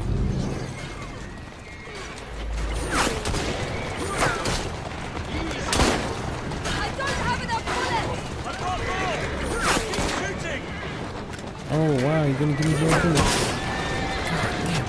Anyways.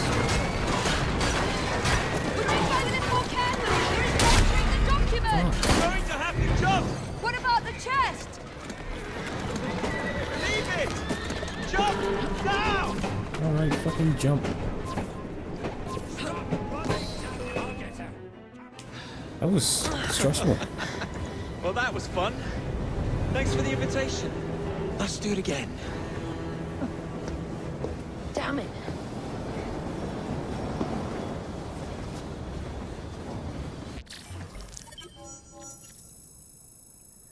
The crate of escape. I'm fucking hot in this room.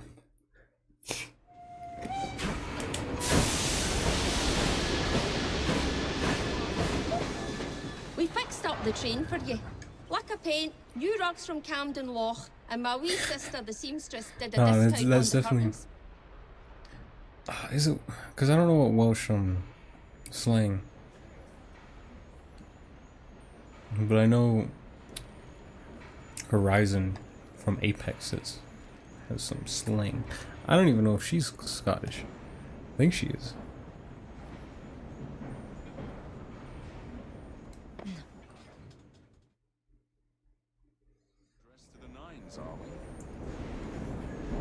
Yeah, but it's a comic, so the setting's already there. It's not a regular story. The cane gives you an undeniable air of joie de vivre. Alright, I'm done. Let me, then I exit the home screen. I don't know, let me jump on something else. Let me AFK some Minecraft.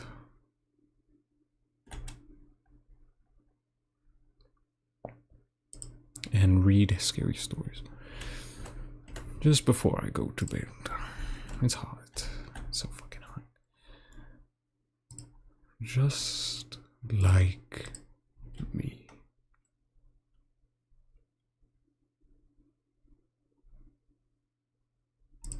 Let's jump on some Minecraft. Everybody here. My legs are sore.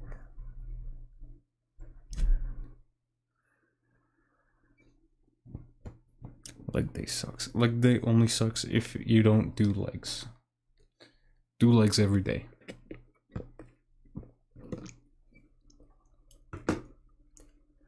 Do legs every day.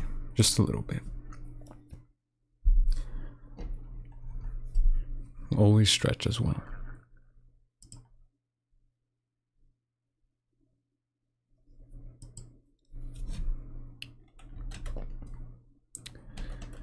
Bienvenidos, compañeras and compañeros.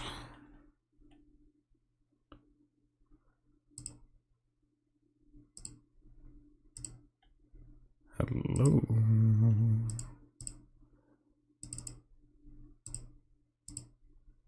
Minecraft. Do it every day, just a little bit. Game. I'll leave the game audio down. I'll just record desk audio. So that I can put some scary mood music. Yeah, I already turned down the game from whenever I was doing this last time, I think. Do you want to see my storage system? Fuck, this isn't in full screen mode. I can't be in full screen mode, that's right. Yo, who the fuck? I'm kidding. Where they at? I got Groovy and Gale. Also, what is...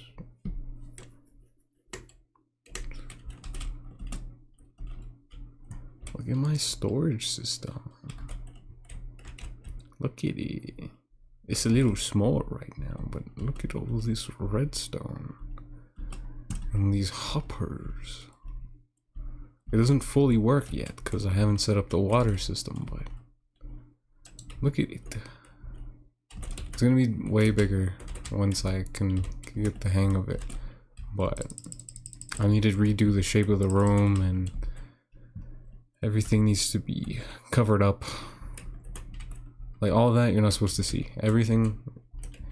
It's because I fucked up and dug too deep and dug too high. Because I thought, well, I am gonna do 2 layers, so there's gonna be another set of double chests right above this one. But yeah, this is the beginnings of my storage system. So in the beginning, this is what it looks like.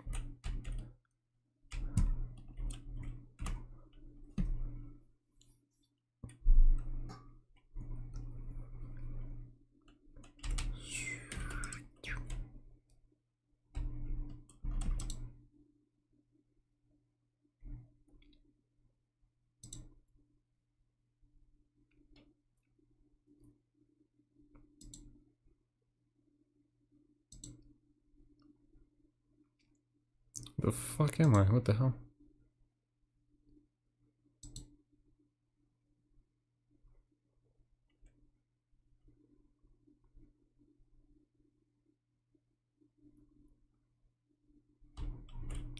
This is it.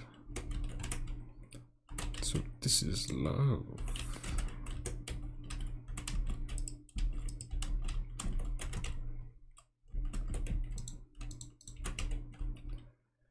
Alrighty, now it's time for no sleep.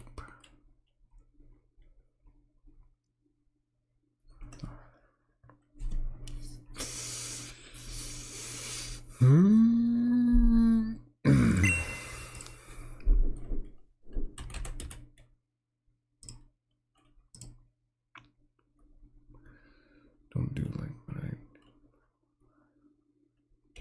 Fuck. Right. How many... Shit. I should have enough. I should have enough. I'm not sure if I should AFK here or AFK at the other one. I'll AFK here.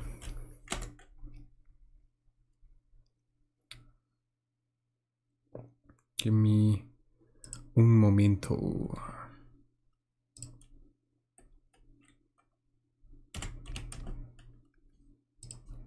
No sleep. Be scared. I am scared. There's people in the server with me.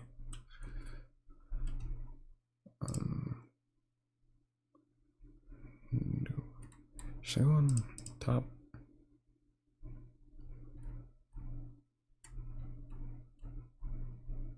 All right.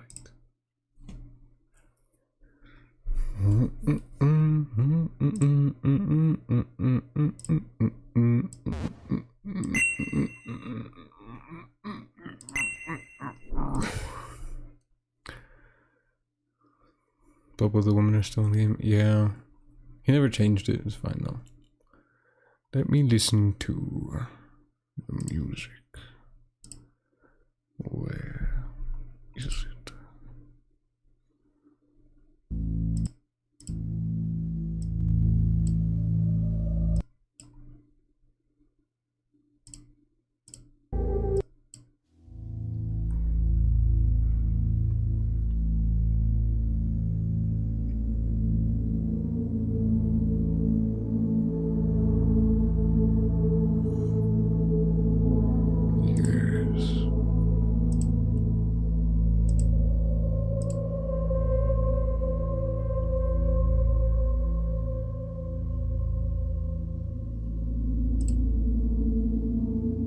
That's the wrong one. Should be this one. this?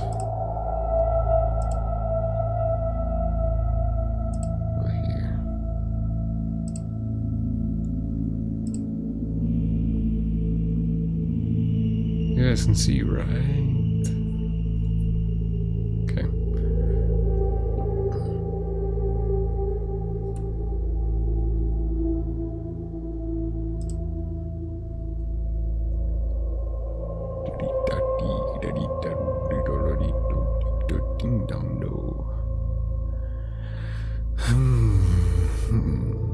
My girlfriend's doll.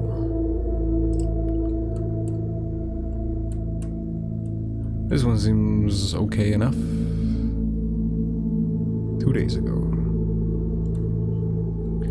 Other comments. Damn, eat Shelly. Seems like Chester might have been the reason behind Shelly's mom's alcoholism and mental illness. That's scarier than anything I'll read because it's real. Dude, get rid of your girlfriend. Common denominator. This is terrifying so much more than Chester being a haunted doll. Please take Shelly to therapy. Okay, lights off. I'm gonna turn them off.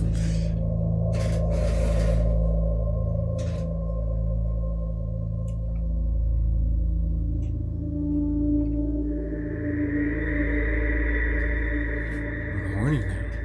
Haha, what kind of woman who still has a doll at that age? I don't know.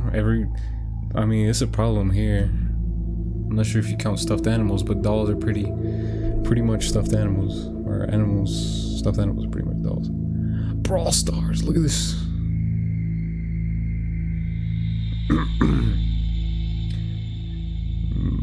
Let me get my voice prepared for what I am about to do. It's a great teddy bear plushie that she brings to bed every so often. Give me one moment.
Alrighty, we are back. I'm gonna learn some vocal exercises. I feel like I just fucked up my throat. I have lots of little plush babies. Bobo does have plush babies. You guys ready? Are you guys ready? Okay.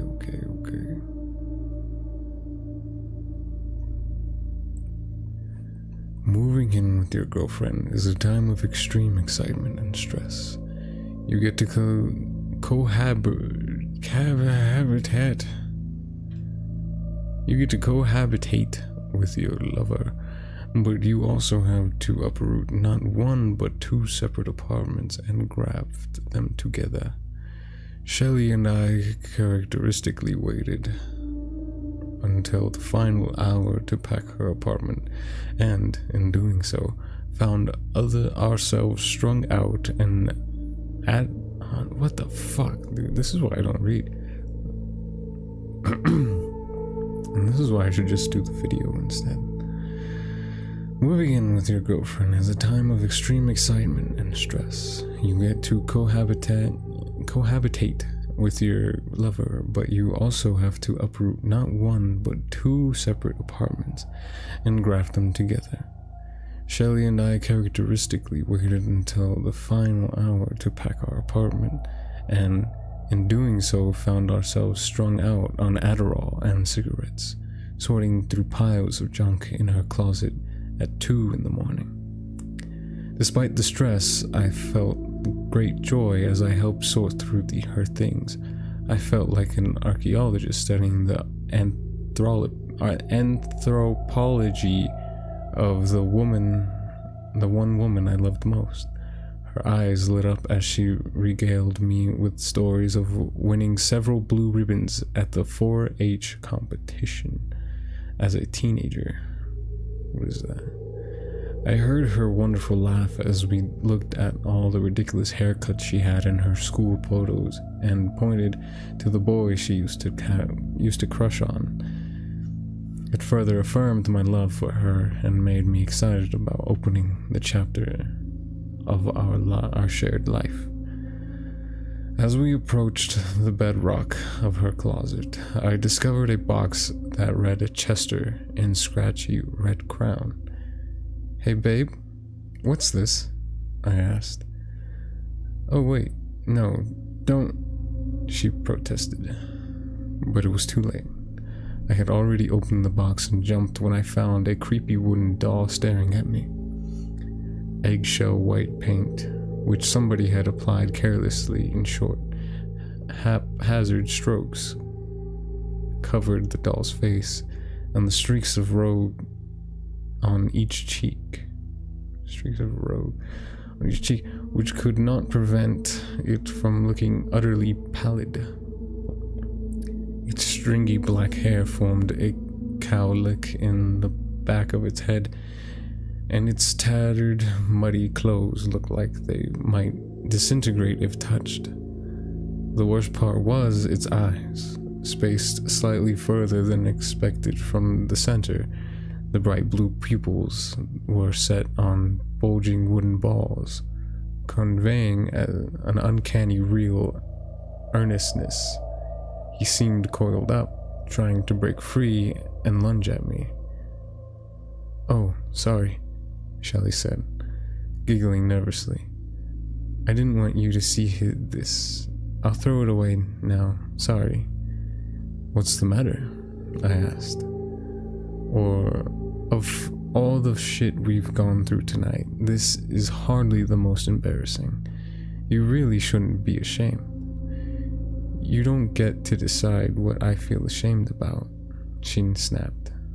She stood up, scooped up the doll in her arms like a baby, walked past the large black bags refilled with trash and out the front door. I sat there, stupefied as the door slammed loudly. Jesus. A few moments later, the door gently creaked open, and Shelley returned to the house. Before I could speak, she broke down crying. It was then she told me the story.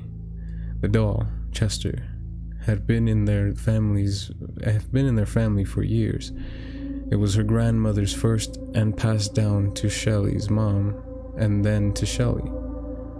I had already known that her mom was the abusive alcoholic type, but I didn't know that throughout Shelley's childhood, she had forced Shelley to tote the doll around and treat it like a brother.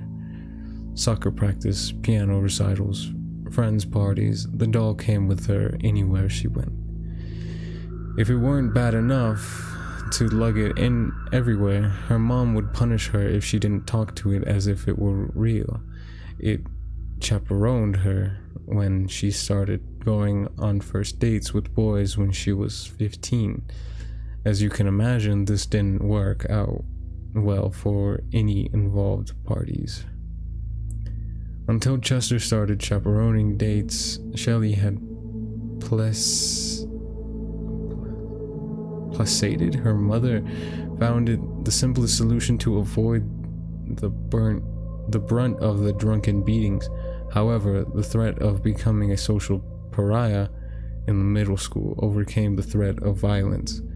Shelley would leave the doll at home only to find it stuffed in her backpack or locker when she returned from lunch.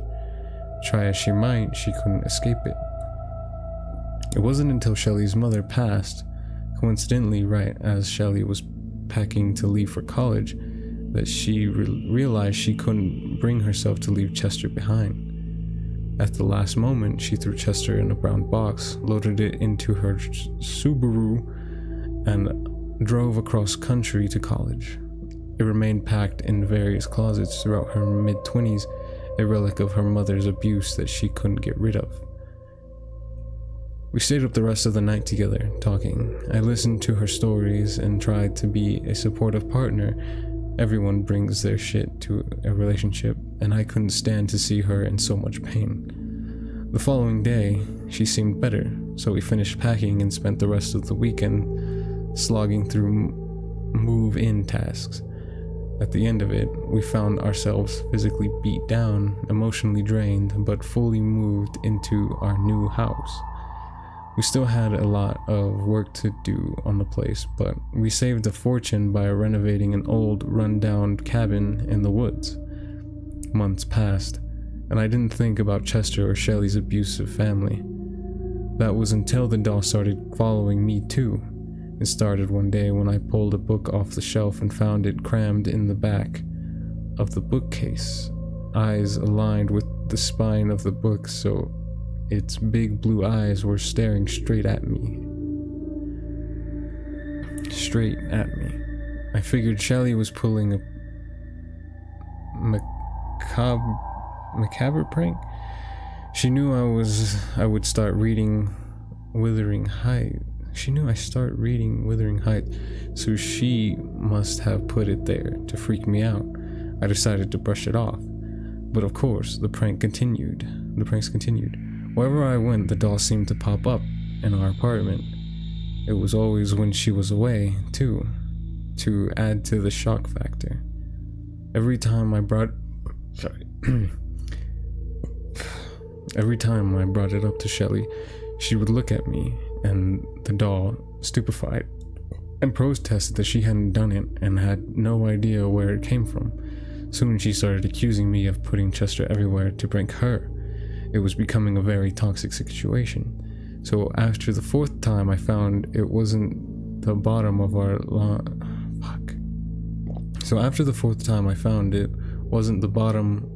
laundry bin, I snapped.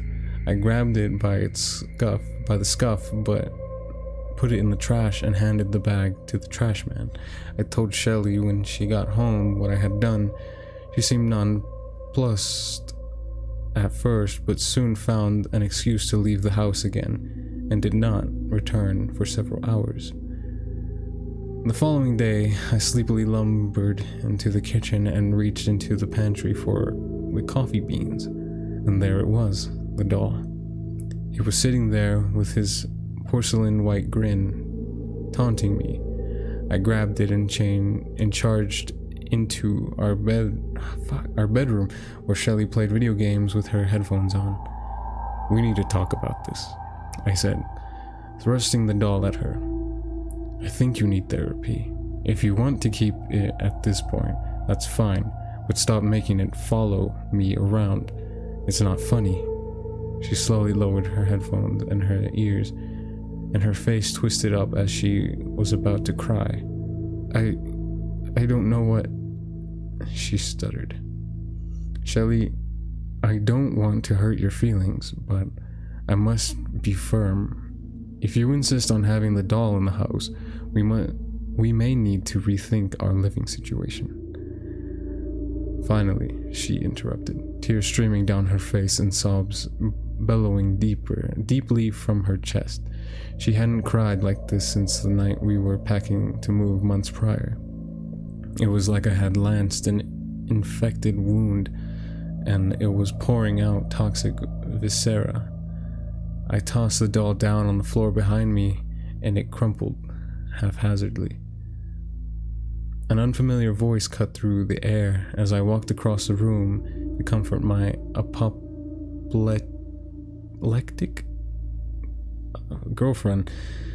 This is what happens when you get too close to boys. A hoarse, high-pitched voice hissed behind me. I told you he wasn't good enough for you. My girlfriend stopped crying but stayed hunched over. Her long black hair dropped over her face, fighting through the terror. I turned. The doll remained haphazardly crumpled on the floor as I had left it. Look what he did to me. Look what he did to us, the voice crooned. The doll still did not move, and I could not discern the direction from which the voice was coming. It was like it was everywhere and nowhere all at once. Your mother was right. Only I can protect you. What would Mother think if she saw this wretched scene? You'd go straight into the bad girl room. I picked up the doll in the vain hope there was a recording device installed, causing the sound, but there was nothing. It was just an ordinary doll. You heard him. At this point, I finally realized it. The voice was coming from behind me. It was coming from Shelley. It's either him or me. She pounced on me and tore and bit at my neck. I let out a cry and dropped the doll on the floor. She scurried to it on all fours in a flash and swaddled it. The bad man hurt me, sister, Shelley said in her hoarse, doll voice. Though the forest of dark hair covered her face, I could tell she was speaking out of the side of her mouth like a ventriloquist. I'm so sorry, my baby brother, she said in her normal voice. It won't happen again. Please don't tell Mother. I'm going to have to tell, she said again through the side of her mouth in the doll's voice. As she did, she clutched her chest in a pantomime of exaggerated terror, as if the doll's promise were the most terrifying, the most horrific thing she could ever imagine, unless you make the bad boy go away forever.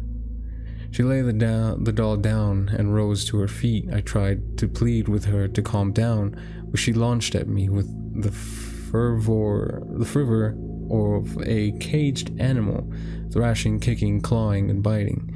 She had me pinned to the bed, and only after a full minute of the assault could I leverage my legs enough to kick her off of me. She twisted and contorted herself before quickly leaping back onto all fours, ready to pounce again. She backed into the doorway, blocking my escape. As she prepared to lunge, I dodged past her into the closet and slammed it shut. She clawed at the door and wailed in her doll's voice, "Get him, sister. Get him. Get the bad man." Despite the ongoing trauma, the combined scent of our clothes in our shared closet comforted me and made my heart soar. Shelley was acting crazy, but I figured she had enough of her faculties that sooner or later she would get an axe and go the shining on my ass. I grabbed an umbrella and prepared to defend against my lover turned attacker. Then I smelled smoke, and a dull orange glow crept from underneath the door. I held the back of my palm against the heavy wooden door and found it warm. Shelley must have lit the place on fire. I'd get cooked if I stayed, so I decided to take my chance against my demonic girlfriend and charged through the door. I flung it open and rushed with my umbrella. The smoke that filled the room choked my lungs and burned my eyes. I waded through it and to find the exit, but tripped and fell over Chester. The right side of its face was smoking, and its hair was aflame. Matches and a small can of gasoline that Shelley had ostensibly placed were sitting beside him as if he'd done it. Several feet away, she lay collapsed from smoke inhalation. I crawled to her and used my last ounce of strength to drag her into the hallway, heave her over my shoulder, and carry her to the lawn outside. The cold dew wet the knees of my jeans as I lay her down on the grass bed. She came to moments later and violently hacked up black sooty snot. It took about 30 minutes for fire and police to arrive at our remote cabin in the woods. By then, our place was a complete inferno. The firefighters gave us some water and blankets, and we sat together on the bumper of the fire truck and watched our first home go up in flames. It was only then that she spoke. "What happened to him?" she croaked, her voice still a little hoarse from the smoke. "He burned up," I said. "He lit a fire and burned up the house." "So, he's gone?" She looked at me hopefully. "Yes." She stared back at the fire and smiled. Her head rested on my shoulder as she quietly sobbed tears of relief. From that night on, we never spoke about it. Over the coming months, Shelley resembled more of her usual self. We laughed and joked while making dinner together and continued our favorite serialized shows as if nothing had happened. The only reminder of our one foul night was the frequent meetings with the police to tell them what happened with the fire. They didn't seem to buy our story of an accident with the fryer, but since we weren't seeking an insurance payout, they had difficulty finding a motive for our apparent arson. This, coupled with the fact that it seemed like Shelley genuinely believed that was what happened, meant they didn't pursue charges. They eventually wrapped up the case and we settled into our shitty apartment in a crummy neighborhood. I was just glad to be rid of the doll and the weird, inexplicable hold on my girlfriend it had. There were still many unanswered questions, but I wouldn't look a gift horse in the mouth. That was until one day Shelley came home with a big white box among the various bags of groceries. "What's this?" I said. "Oh," she squealed excitedly. "It's a surprise." She undid the ribbon with the excitement of a kid on Christmas. My heart sank. I could see big, blue glass eyes peering at me through the mountain of tissue paper in which it lay. She picked the doll up and held it outstretched by its armpits like a baby. "Isn't he cute?" she said with a wide grin. "I think I'll name him Chester."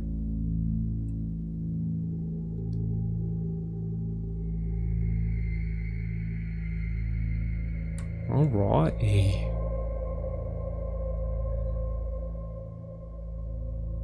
Let's go back through the comments. It's okay.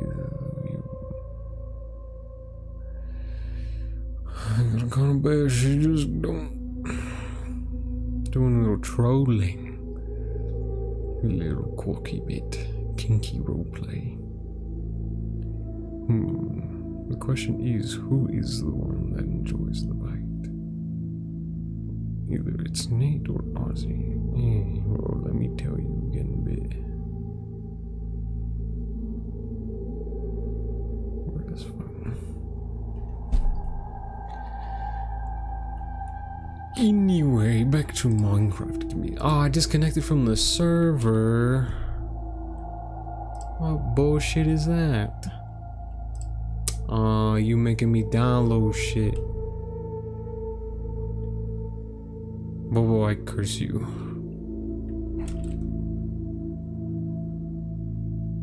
Bobo, you ruined it. Kidding. Everything's fine.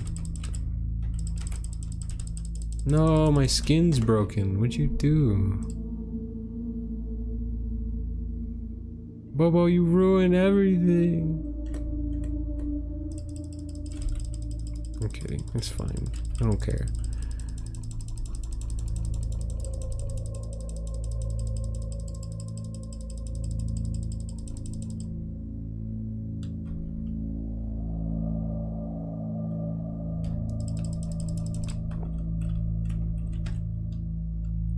Damn. Anyway, I'll give one more story and then I'll head to bed. The vocabulary in that one was a little bit fucky for me because it didn't look like it was spelled right. I don't think my patient is human anymore. My neighbor kidnapped my child, so I fought back.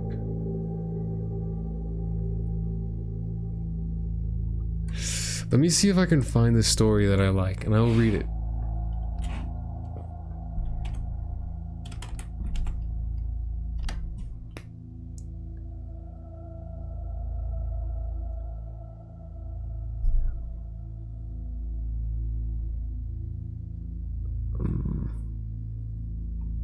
Let me see if I can find it. Give me a second. Wait, does that show you this screen, or is it gonna stay on that screen?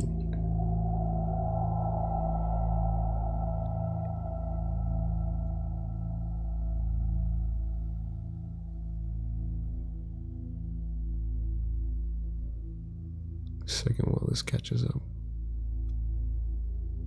Okay, it does stay on that, so you won't be able to see what I'm looking at. Okay. That's the Scottish woman, don't worry. Or the Swedish woman. What is the story called?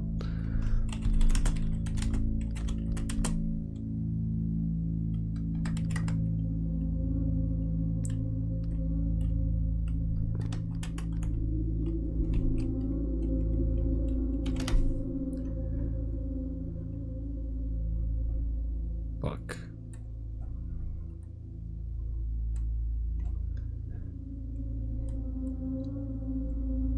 I became an atheist. No.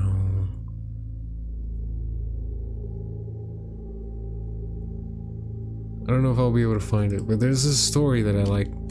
It's trippy as all hell.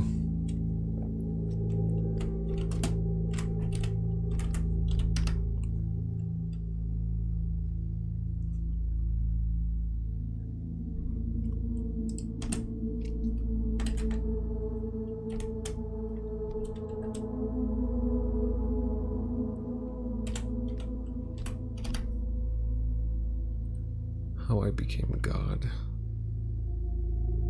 No.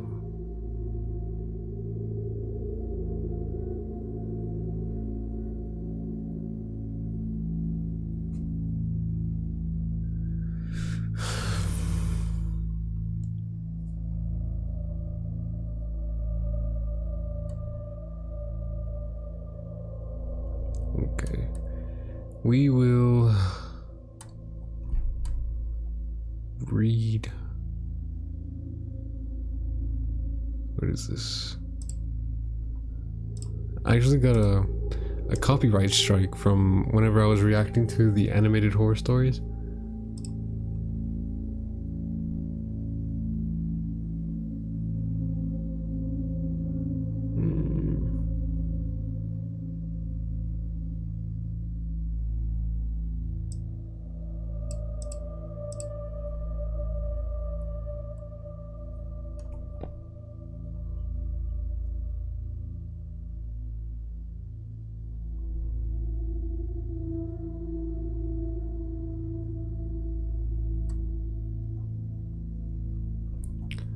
Yeah, I can't find the story.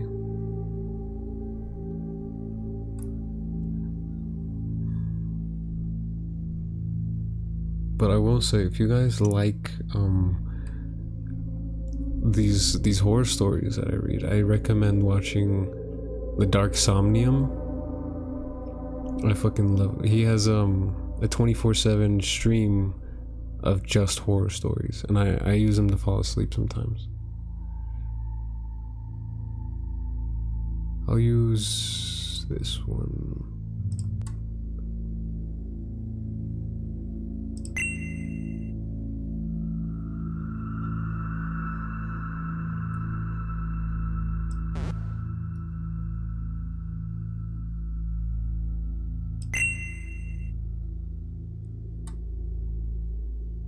It's not gonna let me.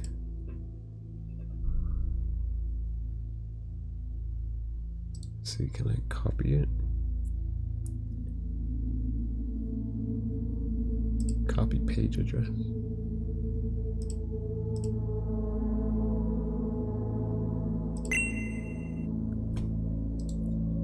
Paste.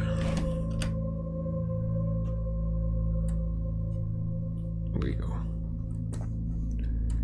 This one is a doozy.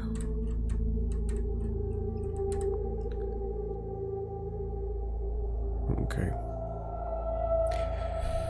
Does that mean we can be Americans on the realm now? Something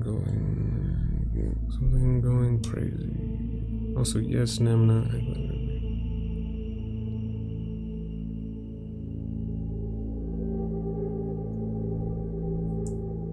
Be Americans. Alright, boys and girls. This one is a doozy. Neji. Getting here while I am about to end it with this one story. Okay, we start here. How I became God. I wasn't smart when I was born. In fact, I was a cripple and a simpleton. I couldn't walk, so I dragged myself around the forest floor, never straying from my mother's presence. I felt at the time she never cared much for my siblings and I, mostly letting us fend for ourselves, but I realize now she kept a careful eye on us. She was cold, distant, and dumb like me, but she knew how to watch for large animals and other potential threats, as my brothers, sisters, and I slowly figured out how to feed ourselves. It seems cruel in retrospect, and many of my siblings died young. Life was hard crawling in the dirt of a forest floor, treating anything remotely edible as a banquet to be cherished. As I slowly grew, she eventually disappeared, leaving me and two of my remaining brothers alone at a very young age. They both perished shortly after. But somehow I managed to survive against all odds, crawling in the mud and struggling against my disability, finding food and shelter anywhere I could. I slowly learned how to use my disability to my advantage, setting ambushes and traps for small game, but I was still fundamentally an idiot, and no matter how clever I thought I was back then, failure was common and life continued to be difficult. Surviving in the jungle while mentally disabled and handicapped was mostly a factor of sheer luck, though at the time I thought myself to be quite adept. I never stay in one place for long, and I move very slowly but carefully. My diet consists of anything I could find laying around which was edible, mostly small animals I could catch, but I could go hungry for very long periods of time. Eventually I stumbled on a small stream with an even smaller cave nearby. I made it my home for a while. It wasn't much, but it was hidden well and provided some sense of security. I would drag myself out to the stream and bask in the warm tropical sun at times, take naps under trees, and eat as often as I could manage. Those were my simple pleasures in life back then. Predators were always a threat, and being crippled, running was not an option. So I learned to hide. I learned to read my environment. I learned when to be loud and when to be quiet. And against all odds, I somehow survived, once again. In retrospect, I mistook luck for cleverness. And that would have been my entire life up until I starved or finally ran out of luck. But that is where my story really begins, where it should have ended. I was crawling along the forest floor, searching for anything to eat. It had been many days and I had a furious hunger. All I knew how to do was hobble around, crawling and dragging myself through the jungle, looking for scraps or small animals I could ambush on the ground. I had just pulled myself through a small bush, then I saw it. The jaguar was low to the ground and a pouncing position. On any other day I might have become its meal, then and there, but it was focused on something else. It remained absolutely still, barely even breathing, hoping to not draw its attention. It crouched down even further, clearly preparing to strike, its eyes focused like a hunter's can be.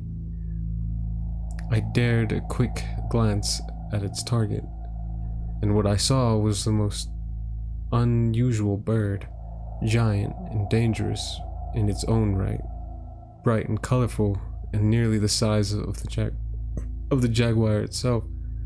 It was a rainbow of feathers with a crown of plumage on its head. Of course, at the time, I didn't realize how unusual this creature was. All I knew was that this jaguar was going to try and take down the giant avian at any moment. And it did.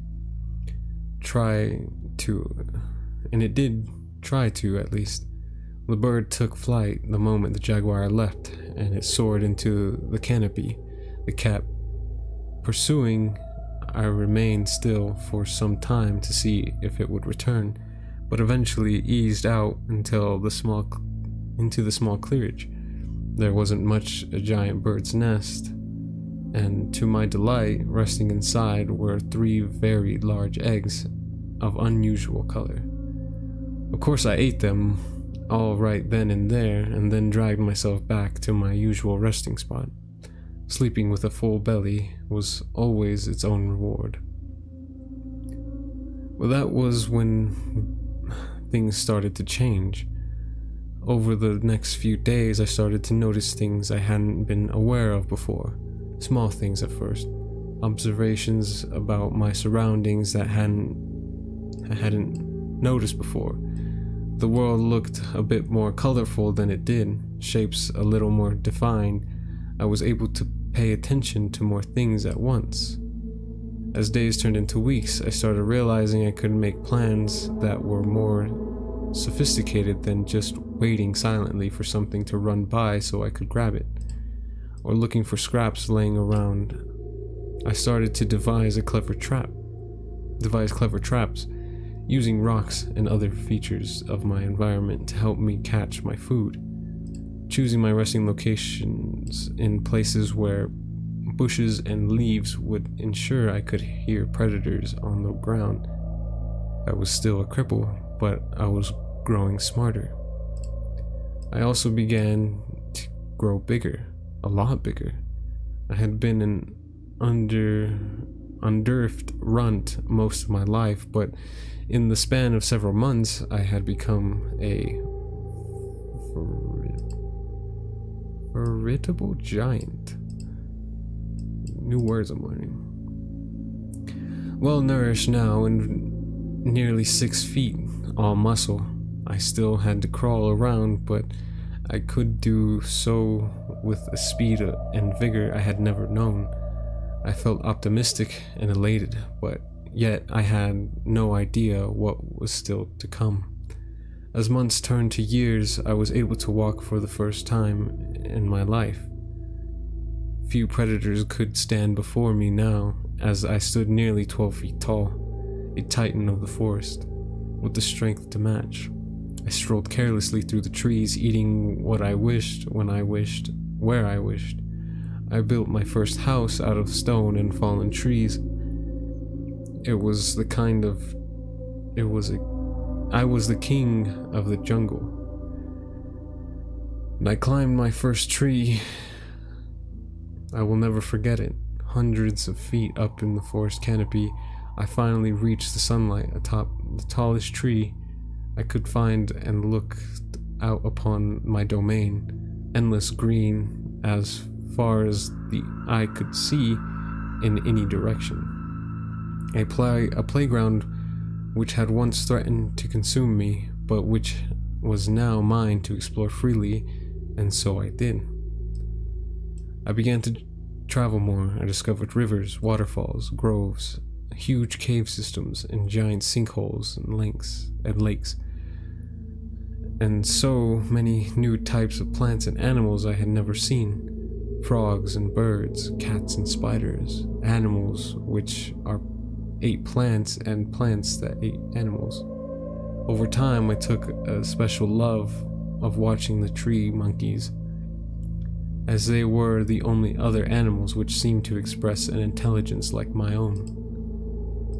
Which is why I found a small one which had been injured.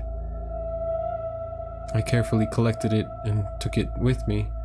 I nursed it back to health, fed it, earned its trust, and it became my little companion. There were no names back then, but none were needed. For the first time in my life, I felt genuine love for this one specific creature. My first friend I had to take great care, as my growing never seemed to cease. By my memory and estimate, I must have been nearly 30 feet tall by then. And this monkey was barely a fly by comparison. But the joy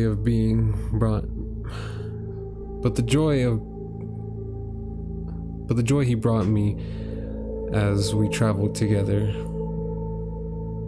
as he gathered tiny fruits for me, and as he slept peacefully next to me, made me realize how lonely I had been all those decades, wandering the forest all by myself, always just watching, but never feeling like more than an observer anymore. When he finally died peacefully of old age, I was of course heartbroken. I knew it was coming. I had seen how he slowly weakened and deteriorated. While I seemed to defy the years and continued to grow, time shifted the world around me. Landscape slowly changed, rivers altered, animals came and went. After he died, I retreated back to a more observational phase of my life again, mostly wandering the forest and indulging in the sights and sounds around me. I don't know how long I spent like that before they found me. Other monkeys, but these ones were even more like me. They were extremely clever. They made noises at each other in rapid and consistent manners. They used tools like me, maybe even more clever than the ones I had devised. And of course, they were terrified of me. I was a giant, towering over them, looming nearly as tall as the trees.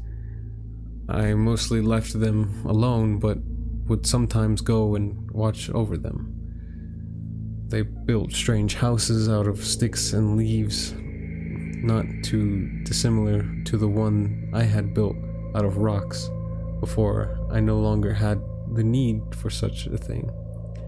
They even appeared to be able to wield fire and lit up the night in ways that I had only seen from the thunder and angry sky. As time went on, more and more of them would come and visit me, and I slowly gained their trust. Even if their caution and fear never fully passed, I learned over time what their noises meant, and after some effort on my part, we were able to communicate quite well. They would often come to me and ask questions about the area, good hunting grounds, water sources, places to make a new village. After all, I had been almost everywhere.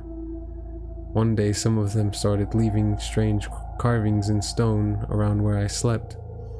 I asked one of them about the artifacts, a youngling who had come to ask for my help removing a mighty tree which threatened to fall on his hut. He told me that they were left as offerings so that I might bless them with good fortune. He told me how their lives are hard and short, and then told me that a god such as myself could surely make their lives better.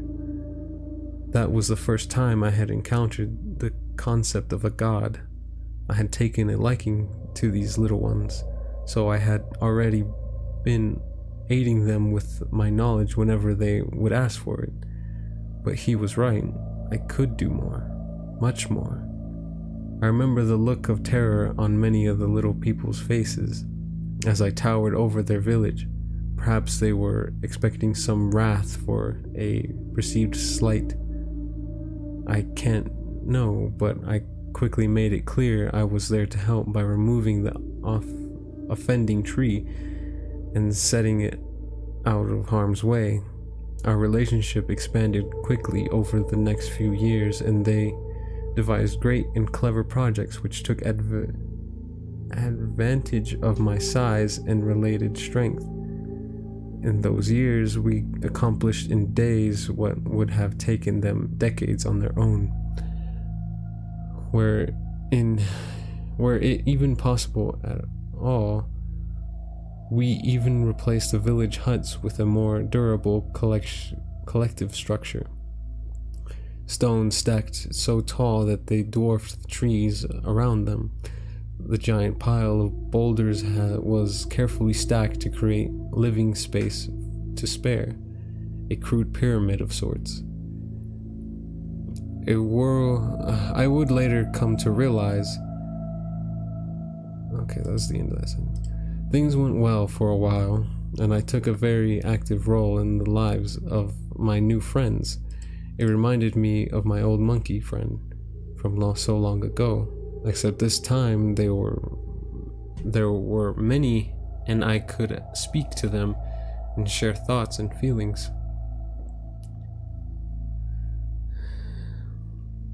It was an exhilarating time for me, and we accomplished much. We dug trenches to allow water to reach areas where they could cultivate crops. We studied the stars together and speculated on the mysteries of the forest and the world. I watched the friends be born, age, die, only for new friends to appear. After many years, though, the number of friends grew and grew and grew. Eventually, there were so many that they began to fight each other over what seemed to be the infinite bounty of the forest. Their noises changed, and I could no longer understand all of them anymore. Only the ones I remained near. They began to ask me for help or blessings hunting other people, fighting other villages. I always refused. The tipping point came when the village I attempted to sacrifice a young girl in my name in order to gain my support in an upcoming raid. I had tried to tolerate them and understand them, but their pettiness had boiled over, and I was exacerbated.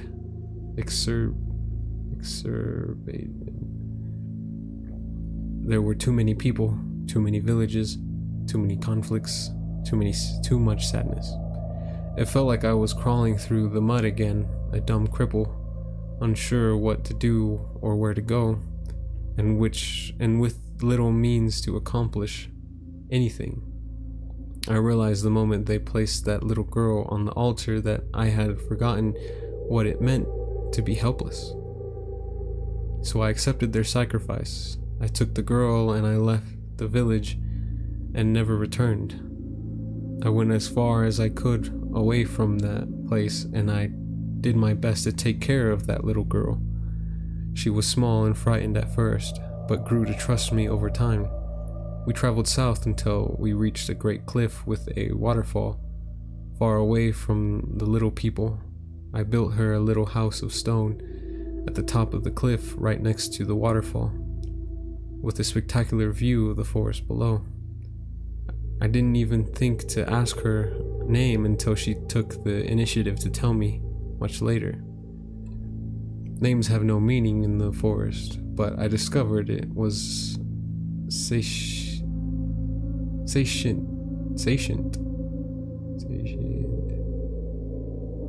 An old and beautiful name I will never forget.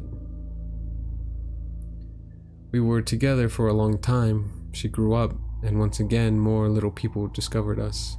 Once again, they would come and ask for advice at first, and once again, requests would grow to be increasingly more and more demanding. Untrusting of the little people now, I would often withdraw or refuse to speak to them. Often I could not even understand their noises anymore. But Sashinti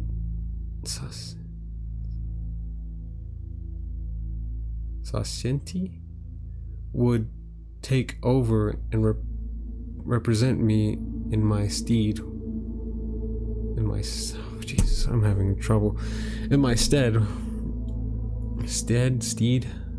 when the weight of it all became too much. She even put feathers on her head like me in order to gain some trust and status from the visitors, so they would eventually come to understand that I trusted her. After a time, it almost became expected that she was the one you would speak to when you came to me, which I was fine with. She never once misrepresented me. We were both children of a similar fortune, abandoned by fate, but then entrusted with something special. Excuse me.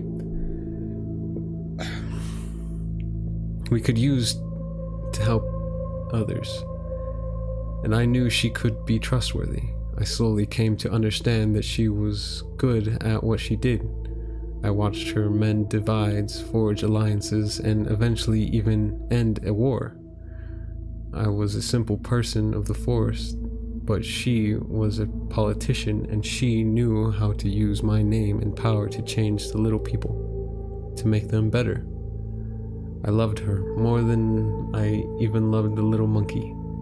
She was kind, gentle, and intelligent, but intelligent and uncompromising. She taught me things I had never heard of, things she learned from our visitors.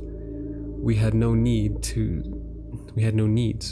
so knowledge was paid for with knowledge. Forms of what I would later find were arithmetic, astronomy, philosophy, and more slowly arrived bit by bit. It gave me a new window into the world around me, one I had never given its due consideration despite being more ancient than many of the trees. It always amazed me that these little people were so creative and intelligent, and it was her. She was the one who in the end inspired me to put my faith in them again. I started to take a more active role once more, but being mostly stuck in one place. I studied and philosophized and tried to make myself useful to the little people in the ways that I could.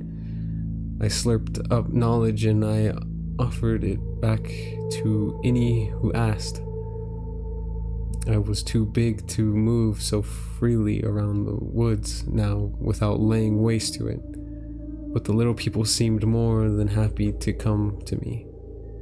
Seishinti even gave me a name, and while the little people had called me many things before, this was the first one I truly took to heart. And in those years, my heart grew nearly as fast as I did. When she died, I was once again heartbroken. It was a tragic accident, nearly 140 feet now. I was so massive it was hard to even move through the woods anymore without trampling everything in my path. I tended to just remain in the same spot near the top of the waterfall. As a result, I spent most of my time asleep or staring out over the vast and beautiful jungle, framed by the mountains hundreds of miles behind it. I don't know why she had come so close to me while I was sleeping at night, or what cruelty of fate caused me to roll over, but when I woke up, I found I had accidentally crushed her to death.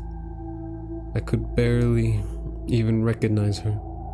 I had seen the little people cry before, but that was the first time I myself had even ever truly wept. I haven't even realized I was capable of it. I retreated deeper into the forest after that, avoiding everything. Everyone was so small, and I was so dangerously large. I just wanted to go hide in a cave somewhere and never come out. But even finding such a large cavern now would seem nearly impossible, as was so often the case in my life. I do not know how much time passed, possibly ages, but eventually the little people found me again, as they always did. But this time it was different. They remembered my name. They brought me food and gifts. They once again asked me for my knowledge and my help to save and improve their lives. I enjoyed their company despite my distrust, apathy, and depression. Eventually, though, they asked me to come with them to their town, and after much deliberation, I finally agreed. What I found when I arrived there was a landscape drastically transformed, the massive destruction of the forest replaced by farmland, and a great city made of stacked stone, much like the one I had made so long ago, but much bigger, much more refined and massive. And the number of little people was uncountable. The forest devastation was so great that I could not even see the trees on the other side of the city. I just stood there, towering over everything, and felt horror ripple through me from my head to my toes. I felt as though this was somehow all my fault. I should have known this would happen. I should never have helped the little people, for they were so smart that the forest itself had become their prey. Or maybe I should have helped them more, taught them better to be stewards of the forest, not destroyers of it. I immediately left without a word, back the way I came. They followed me, yelling and crying my name for some while, before eventually giving up and returning to their desolation of a home. I went further south, far further south. I dreamed about that bird from so long ago. Was it the last of its kind?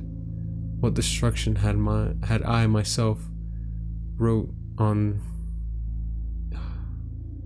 it or its species when I ate its eggs? I wasn't intelligent enough to have such thoughts back then when I did it, but now it was always there in the back of my mind. How easy it truly is to destroy something beautiful out of sheer ignorance. I finally found a new cave, my cave, large enough for me to fit in snugly, and I went to sleep. As always, I did not know for how long, ages most likely, and once again I was awoken by the little people. They didn't change much by my perception, but their noises were new. It took me some time to understand them again, but once I did, they told me how things were. An empire, they said, greater than any before, and cities of stone which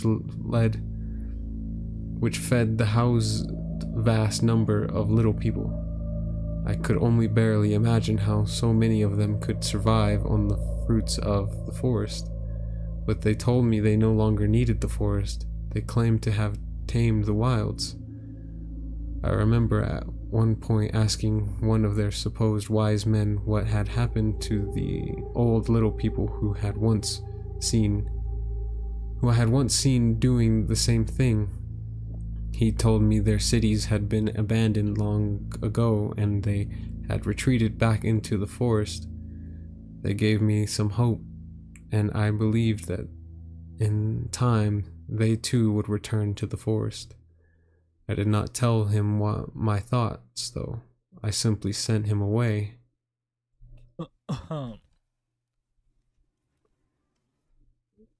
Hello, my goofy Rambo cabbages. Oh, what the fuck? Corner of the internet. What the fuck? Hold on, give me a second. Today is the day I will find a Bobo reference, hold on. Why did it skip?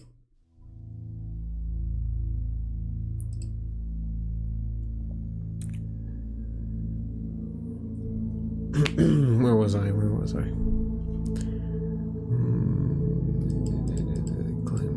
Tame the Wild. I remember at one point asking one of their supposed wise men what had happened to the old little people who I had once seen doing the same thing.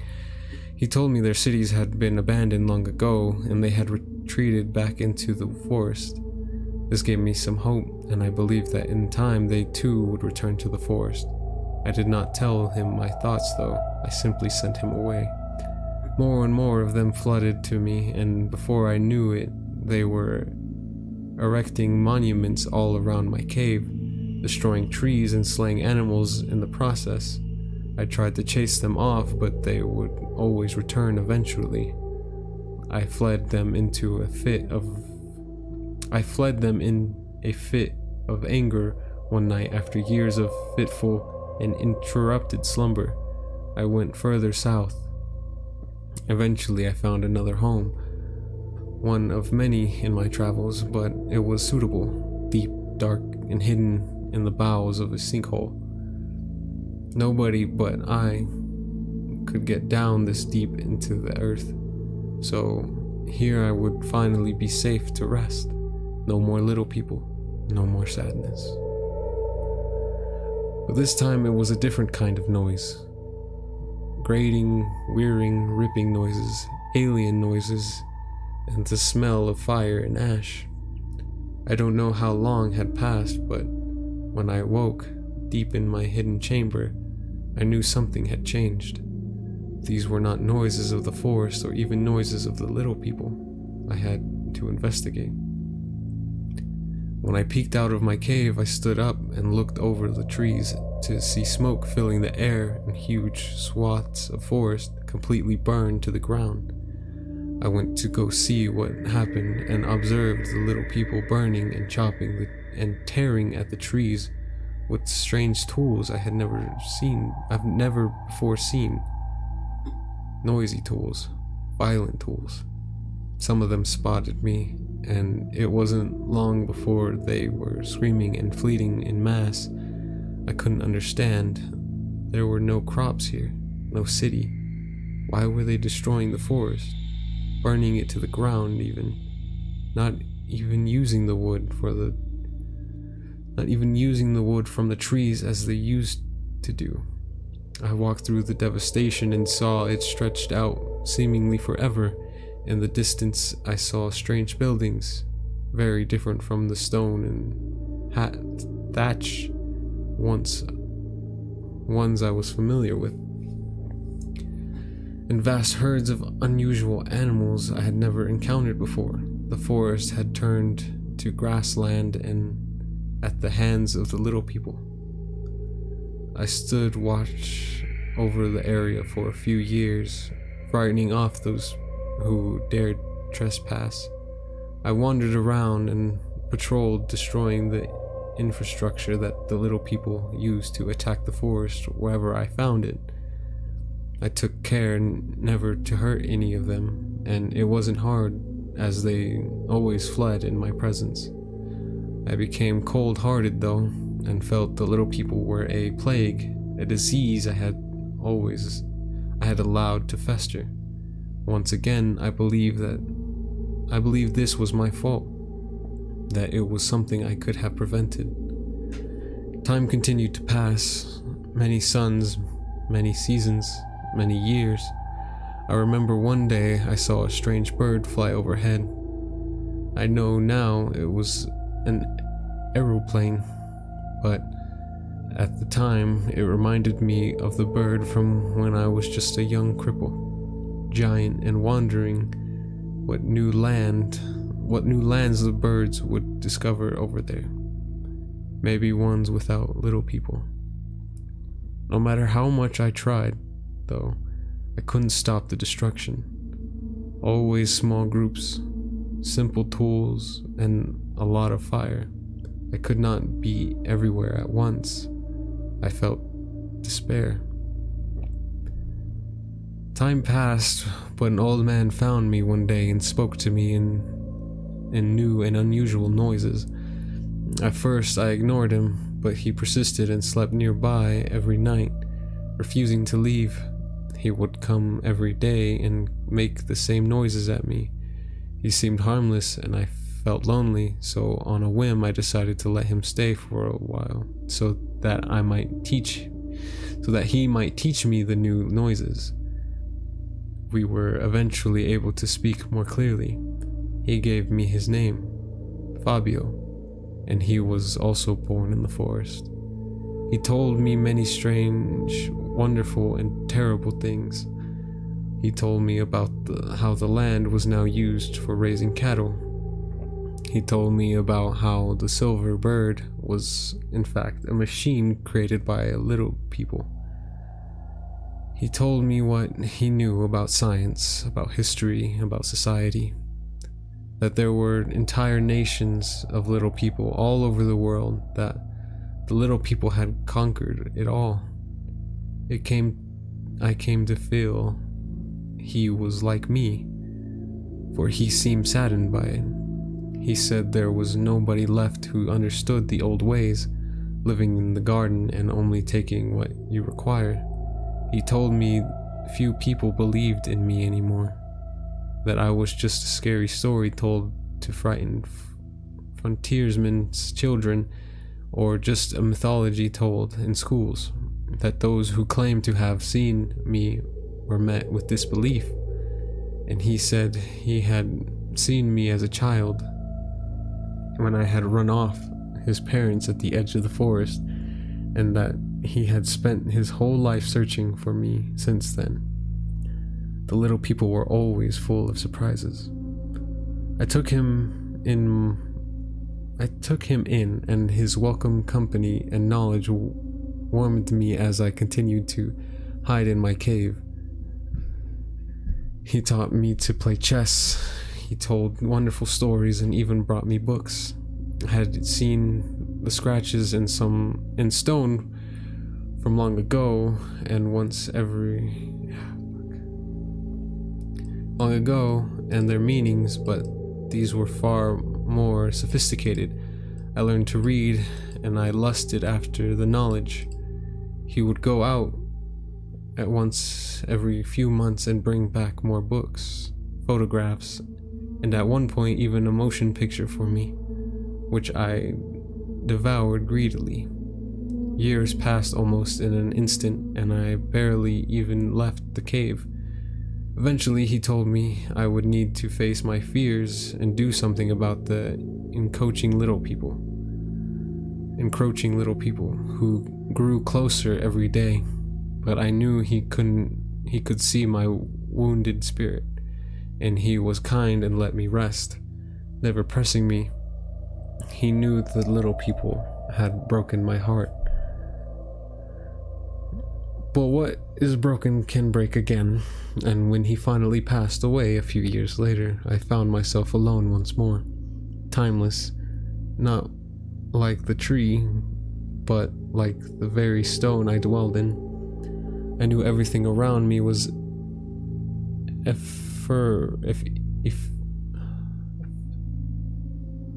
ephemeral. It was all going to change and die anyway, so what did it matter what I did? And so I slept. I don't know how long, it might have been ages. Eventually I was awoken again by the little people's noises. Well, in this case, you specifically, of course. I remember thinking at the time that I was half tempted to snatch you all up and carry you to the edge of the forest and tell you never to return. But I observed you from a distance without intervening to see what you did. My trust of the little people was low enough by now that I had prepared to even squash you if you stepped afoul. But to my surprise, you all were nothing if not respectful of your surroundings. After several weeks of observing you, I saw you rescue animals, study the plants, record information, I saw you exploring and appreciating the wonder of the forest, just like the little people of old, just like I did. I realized you were the scientist the old man had told me about, that you were here to learn, not to destroy. And that was when I decided to make myself known. I knew you would be terrified, but I was used to that at this point, and I still remember the look on your faces when I first presented. But when I managed to convince you I was harmless, your innate scientific curiosity took over. I can only assume. The same curiosity which drives me. I believe you are like the other little people I once knew, kind, loving, and well-intentioned. And that is why I trust you with my story. I hope you are able to share it and help me, for while I was once called a god, I am just as helpless as a baby snake crawling, crippled in the mud on the forest floor. I turned off the recorder. At that point, I looked up at the towering feathered serpent.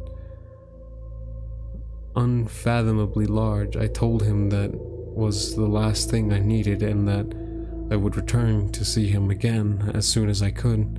He nodded in understanding, but watched with a sorrow in his eyes as we slowly made our way into the woods, leaving the cave we had been exploring for weeks behind.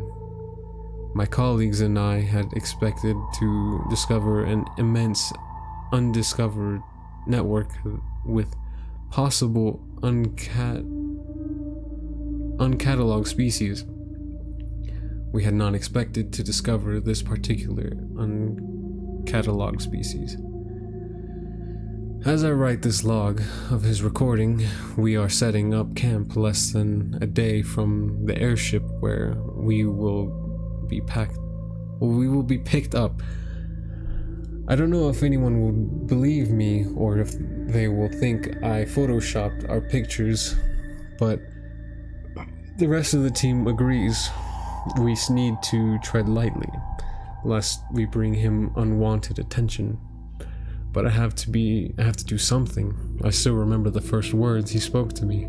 After all, those were those first words of terror, those first days of terror and uncertainty, not knowing if we had discovered a monster, not knowing if we were going to die, but the monster turned out to be anything but.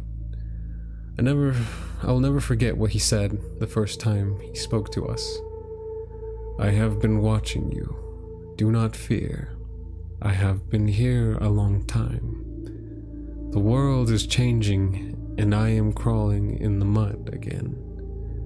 I was once a little forest snake, but I was given the name Quetzalcoatl long ago by someone I loved very much. Now, once again, I am as helpless as a little snake. I need you. Every day my home gets smaller, and the little people grow. Every year I must hide deeper and deeper to avoid their shiny birds and stinging smoke. I may look big to you, but I am just a simple creature crawling in the mud. Please help me. Save my home.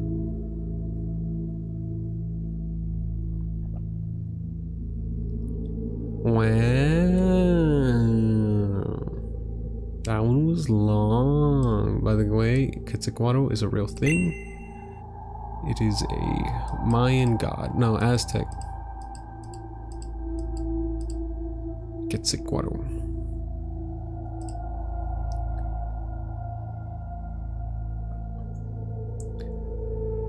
Yeah, this one depicts it with wings. A lot of them depict it with wings. I've been to Mexico and Chichen Itza. If there is a...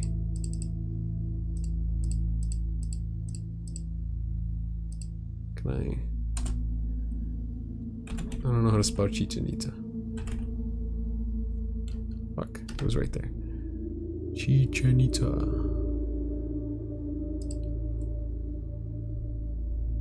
Chichen Itza. It's one of the wonders of the world, I believe.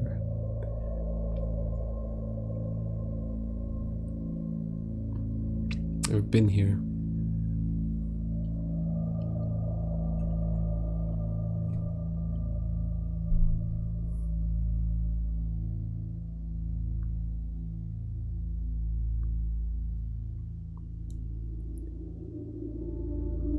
This is Chichen Itza.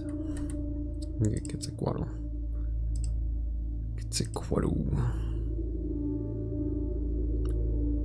is a deity in Aztec culture and literature. Among the Aztecs, he was related to wind, Venus, sun, merchants, art, crafts, knowledge, and learning. He was also the patron god of the Aztec priesthood.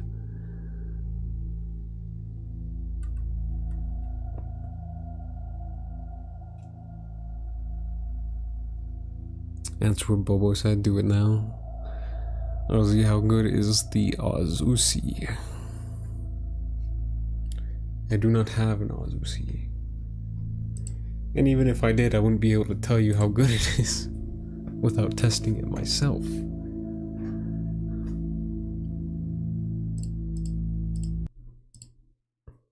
Well, that is all for today.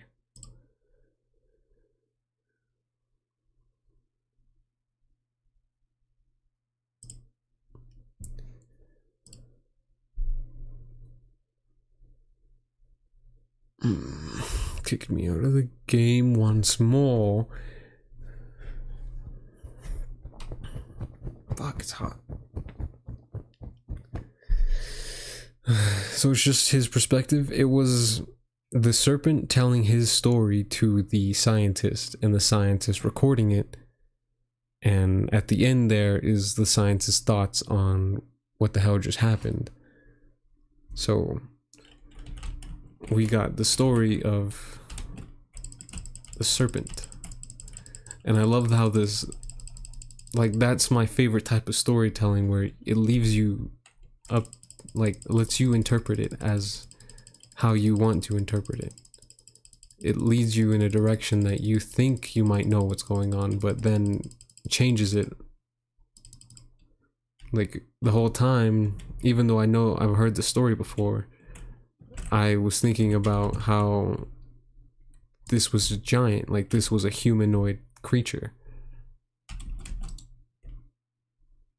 But it wasn't, it was a snake. And the whole time it was saying the little people were much like me, but they were only like him in the way that he was sentient and intelligent. It wasn't until the very end that you get revealed that it was a snake. And that is my favorite type of storytelling. That wasn't the one I wanted to read, but it was the one I could find. If I can find the other story I wanted to read, I will share it gladly. I'll gladly share it. But the story I wanted to find is a story about an AI god, where this guy finds or I think he steals a laptop, and on that laptop is a black market site for the AI god, who is, I guess, all powerful. And yeah, it was just a really trippy story, and I really liked it because of how it, how it's told through the perspective of like, the guy just seems like, I don't care, you're not gonna do this, you don't have control over me. But in the end, the AI, it was just a good story that I wanted to read but couldn't find it. So if you guys want, maybe I can find it later and I'll share it or read it, but it was a good story. I liked it.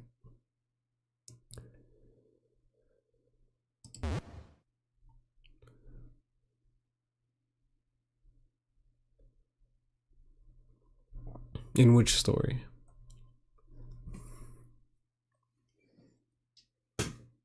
Was there a twist in which story?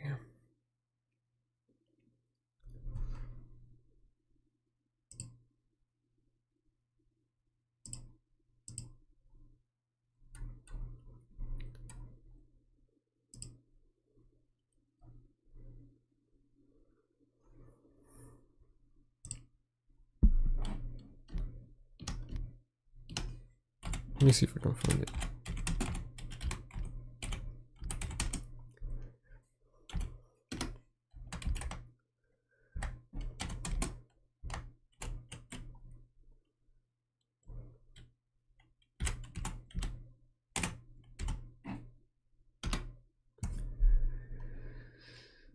Hmm.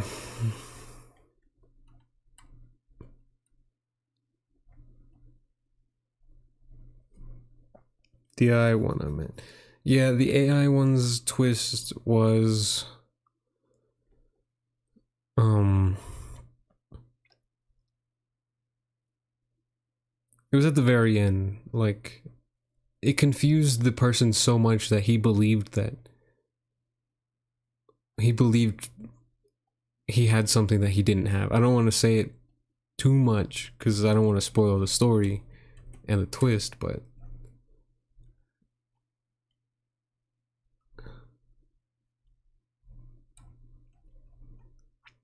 damn it, dude. I want to find it because it's such a good story.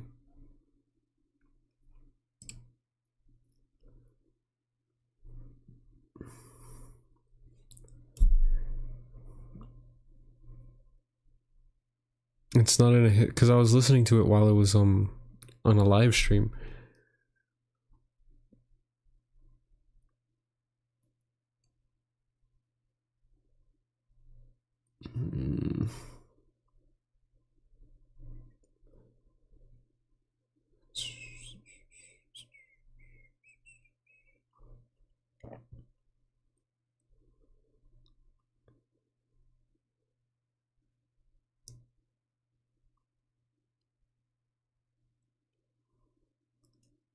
But yeah, I definitely recommend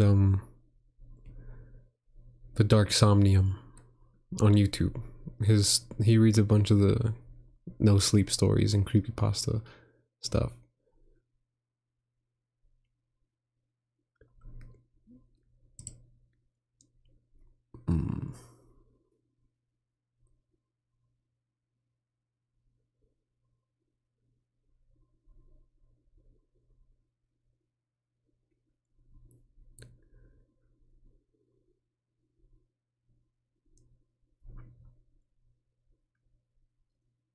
I want to find it so bad. This is a good story.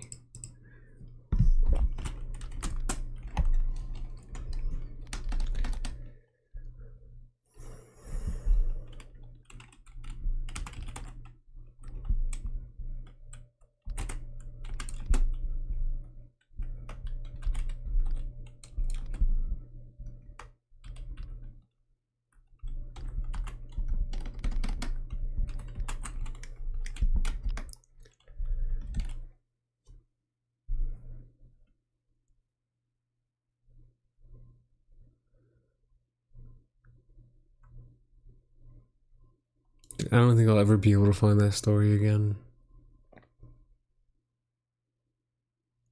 Oh, is it this one?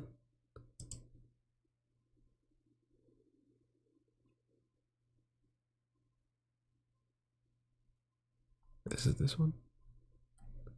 Oh, it is this one.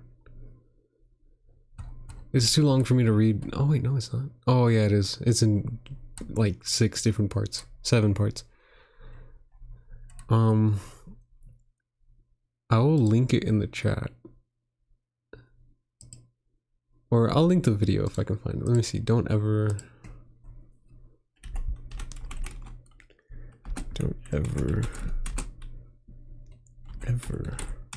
play the box game.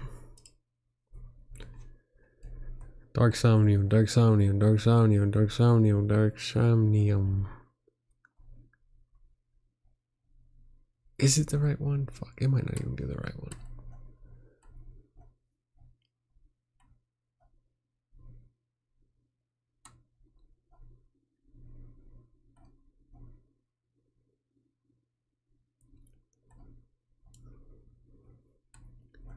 I'm sorry, I'm just really passionate about it.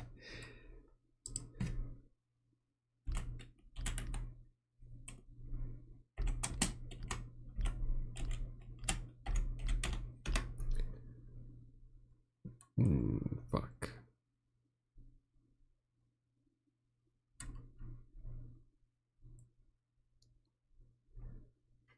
Mr. Creepypasta? Hey there, kids, it's me, Mr. Creepypasta. And if you're enjoying the... Apparently it wants to get out. And it'll try to convince you. You have to resist the urge to do so. Whatever. I think the whole thing is absurd, and that's nothing more than an urban legend. But last night, I was surfing the deep web and I found something that someone on a forum posted. It appears to be a warning of some kind. From Dr. Ed Green. He claims to have created the machine in question. I'm not sure what to make of it. This isn't the same story. Does anyone... Fuck. Legal investigation of Springs, a girl and...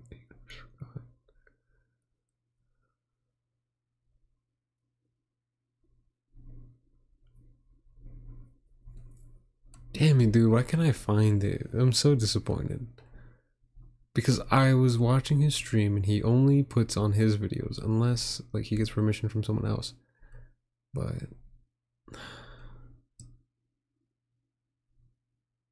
fuck. Why can't I find this video? Unless that is the video, but anyone heard of Aiden before? Anyway, here it is if you want to read it. Hello. My name is Dr. Edward Green. I'm a computer scientist and the creator of the Advanced Deep Intelligence Neural Network, or ADEN. If you're reading this, that means that you've illegally hacked into one of the most heavily secured private networks on Earth, presumably to challenge the program to the infamous box game. It's a pleasure to meet you. Now, I'm not going to waste your time by reminding you of what a supremely positively and unabashed bad idea this is. I can't play too much of the video because I'll get a copyright strike because I did before.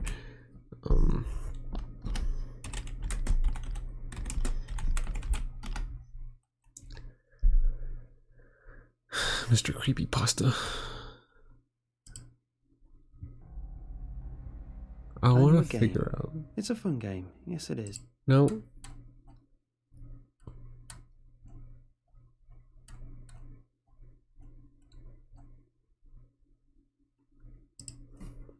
Fuck.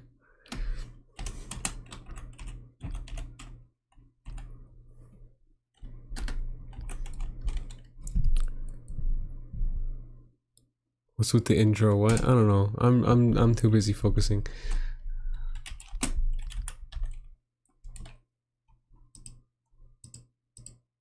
On trying to figure out how the fuck this is gonna work.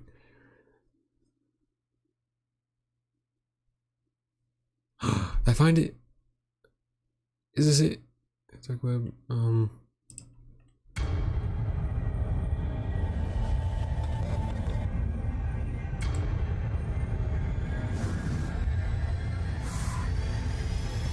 Yes, this should be it. This should be it.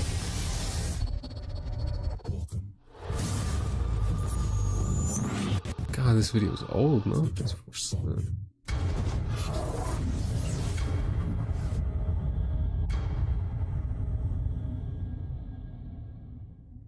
So, I stole a laptop from an internet. Yep, this is it. I'm gonna link this video. I recommend you guys watch it if you care. If not, I'll read it some other time. Let's go to my channel. I'll link it in the chat or in the description. Can I link it in the description? I really have to search up my name to do it.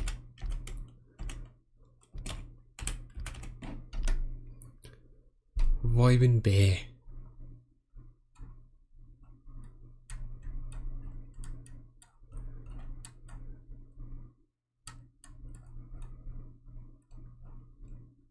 Dude, it's so much easier to find me on here now.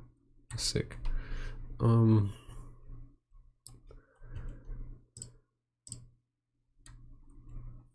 B. It won't let me edit it. Book. Can I do it from OBS?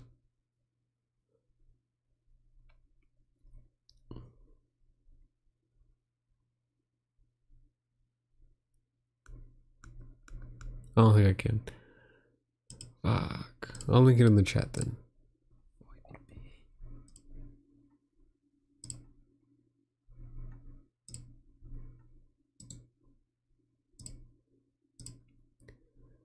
There you go.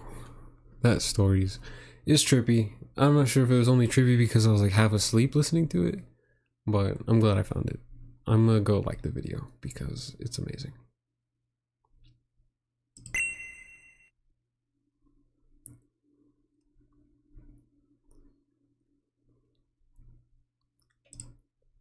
So amazing.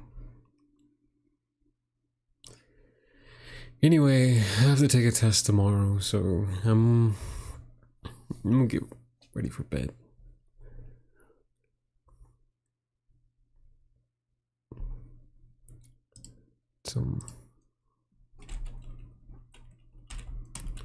Almost 5 years ago. Yeah, it's a pretty old video. His intro's old. I don't think I was watching him during that time, but I recommend his channel a lot because I fucking love it. I listen to his live stream so that I can fall asleep. What the hell? I can kill this, right? Yeah.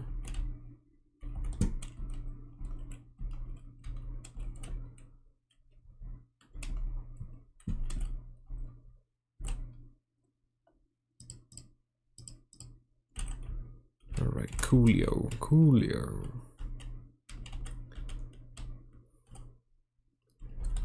Alright, I hope... I don't even know. Did I see someone? Maybe not.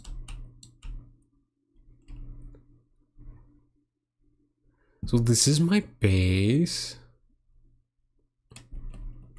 It's I gotta take my driver's license test. It's not like an exam, but it's a test. Take my driver's license test.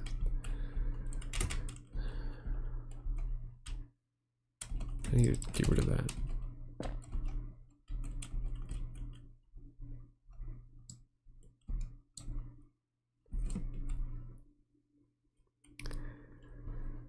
Alright, you boys and girls.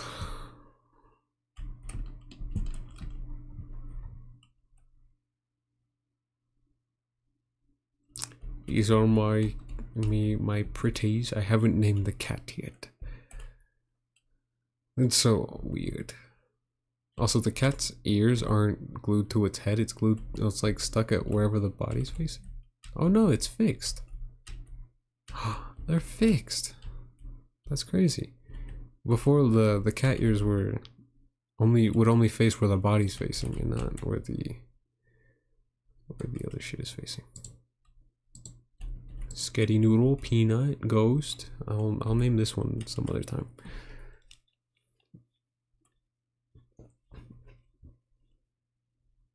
But yes, my I don't even know what to call you guys. I was thinking of like what I should call my subscribers, but I don't. Nothing would make sense to me. So I won't call you anything. I'll just say goodbye, my loyal subscribers. Thank you for being here today and supporting me on this night. Name it me. Oh, name it Namna. I'll name it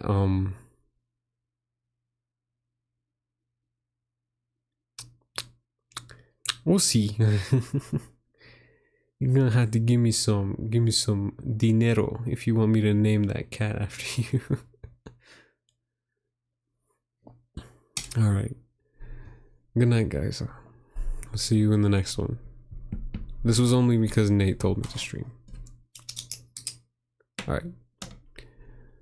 Let me put the end screen because I don't use it enough. I don't use it enough. Did I do it right? Yeah. Bye.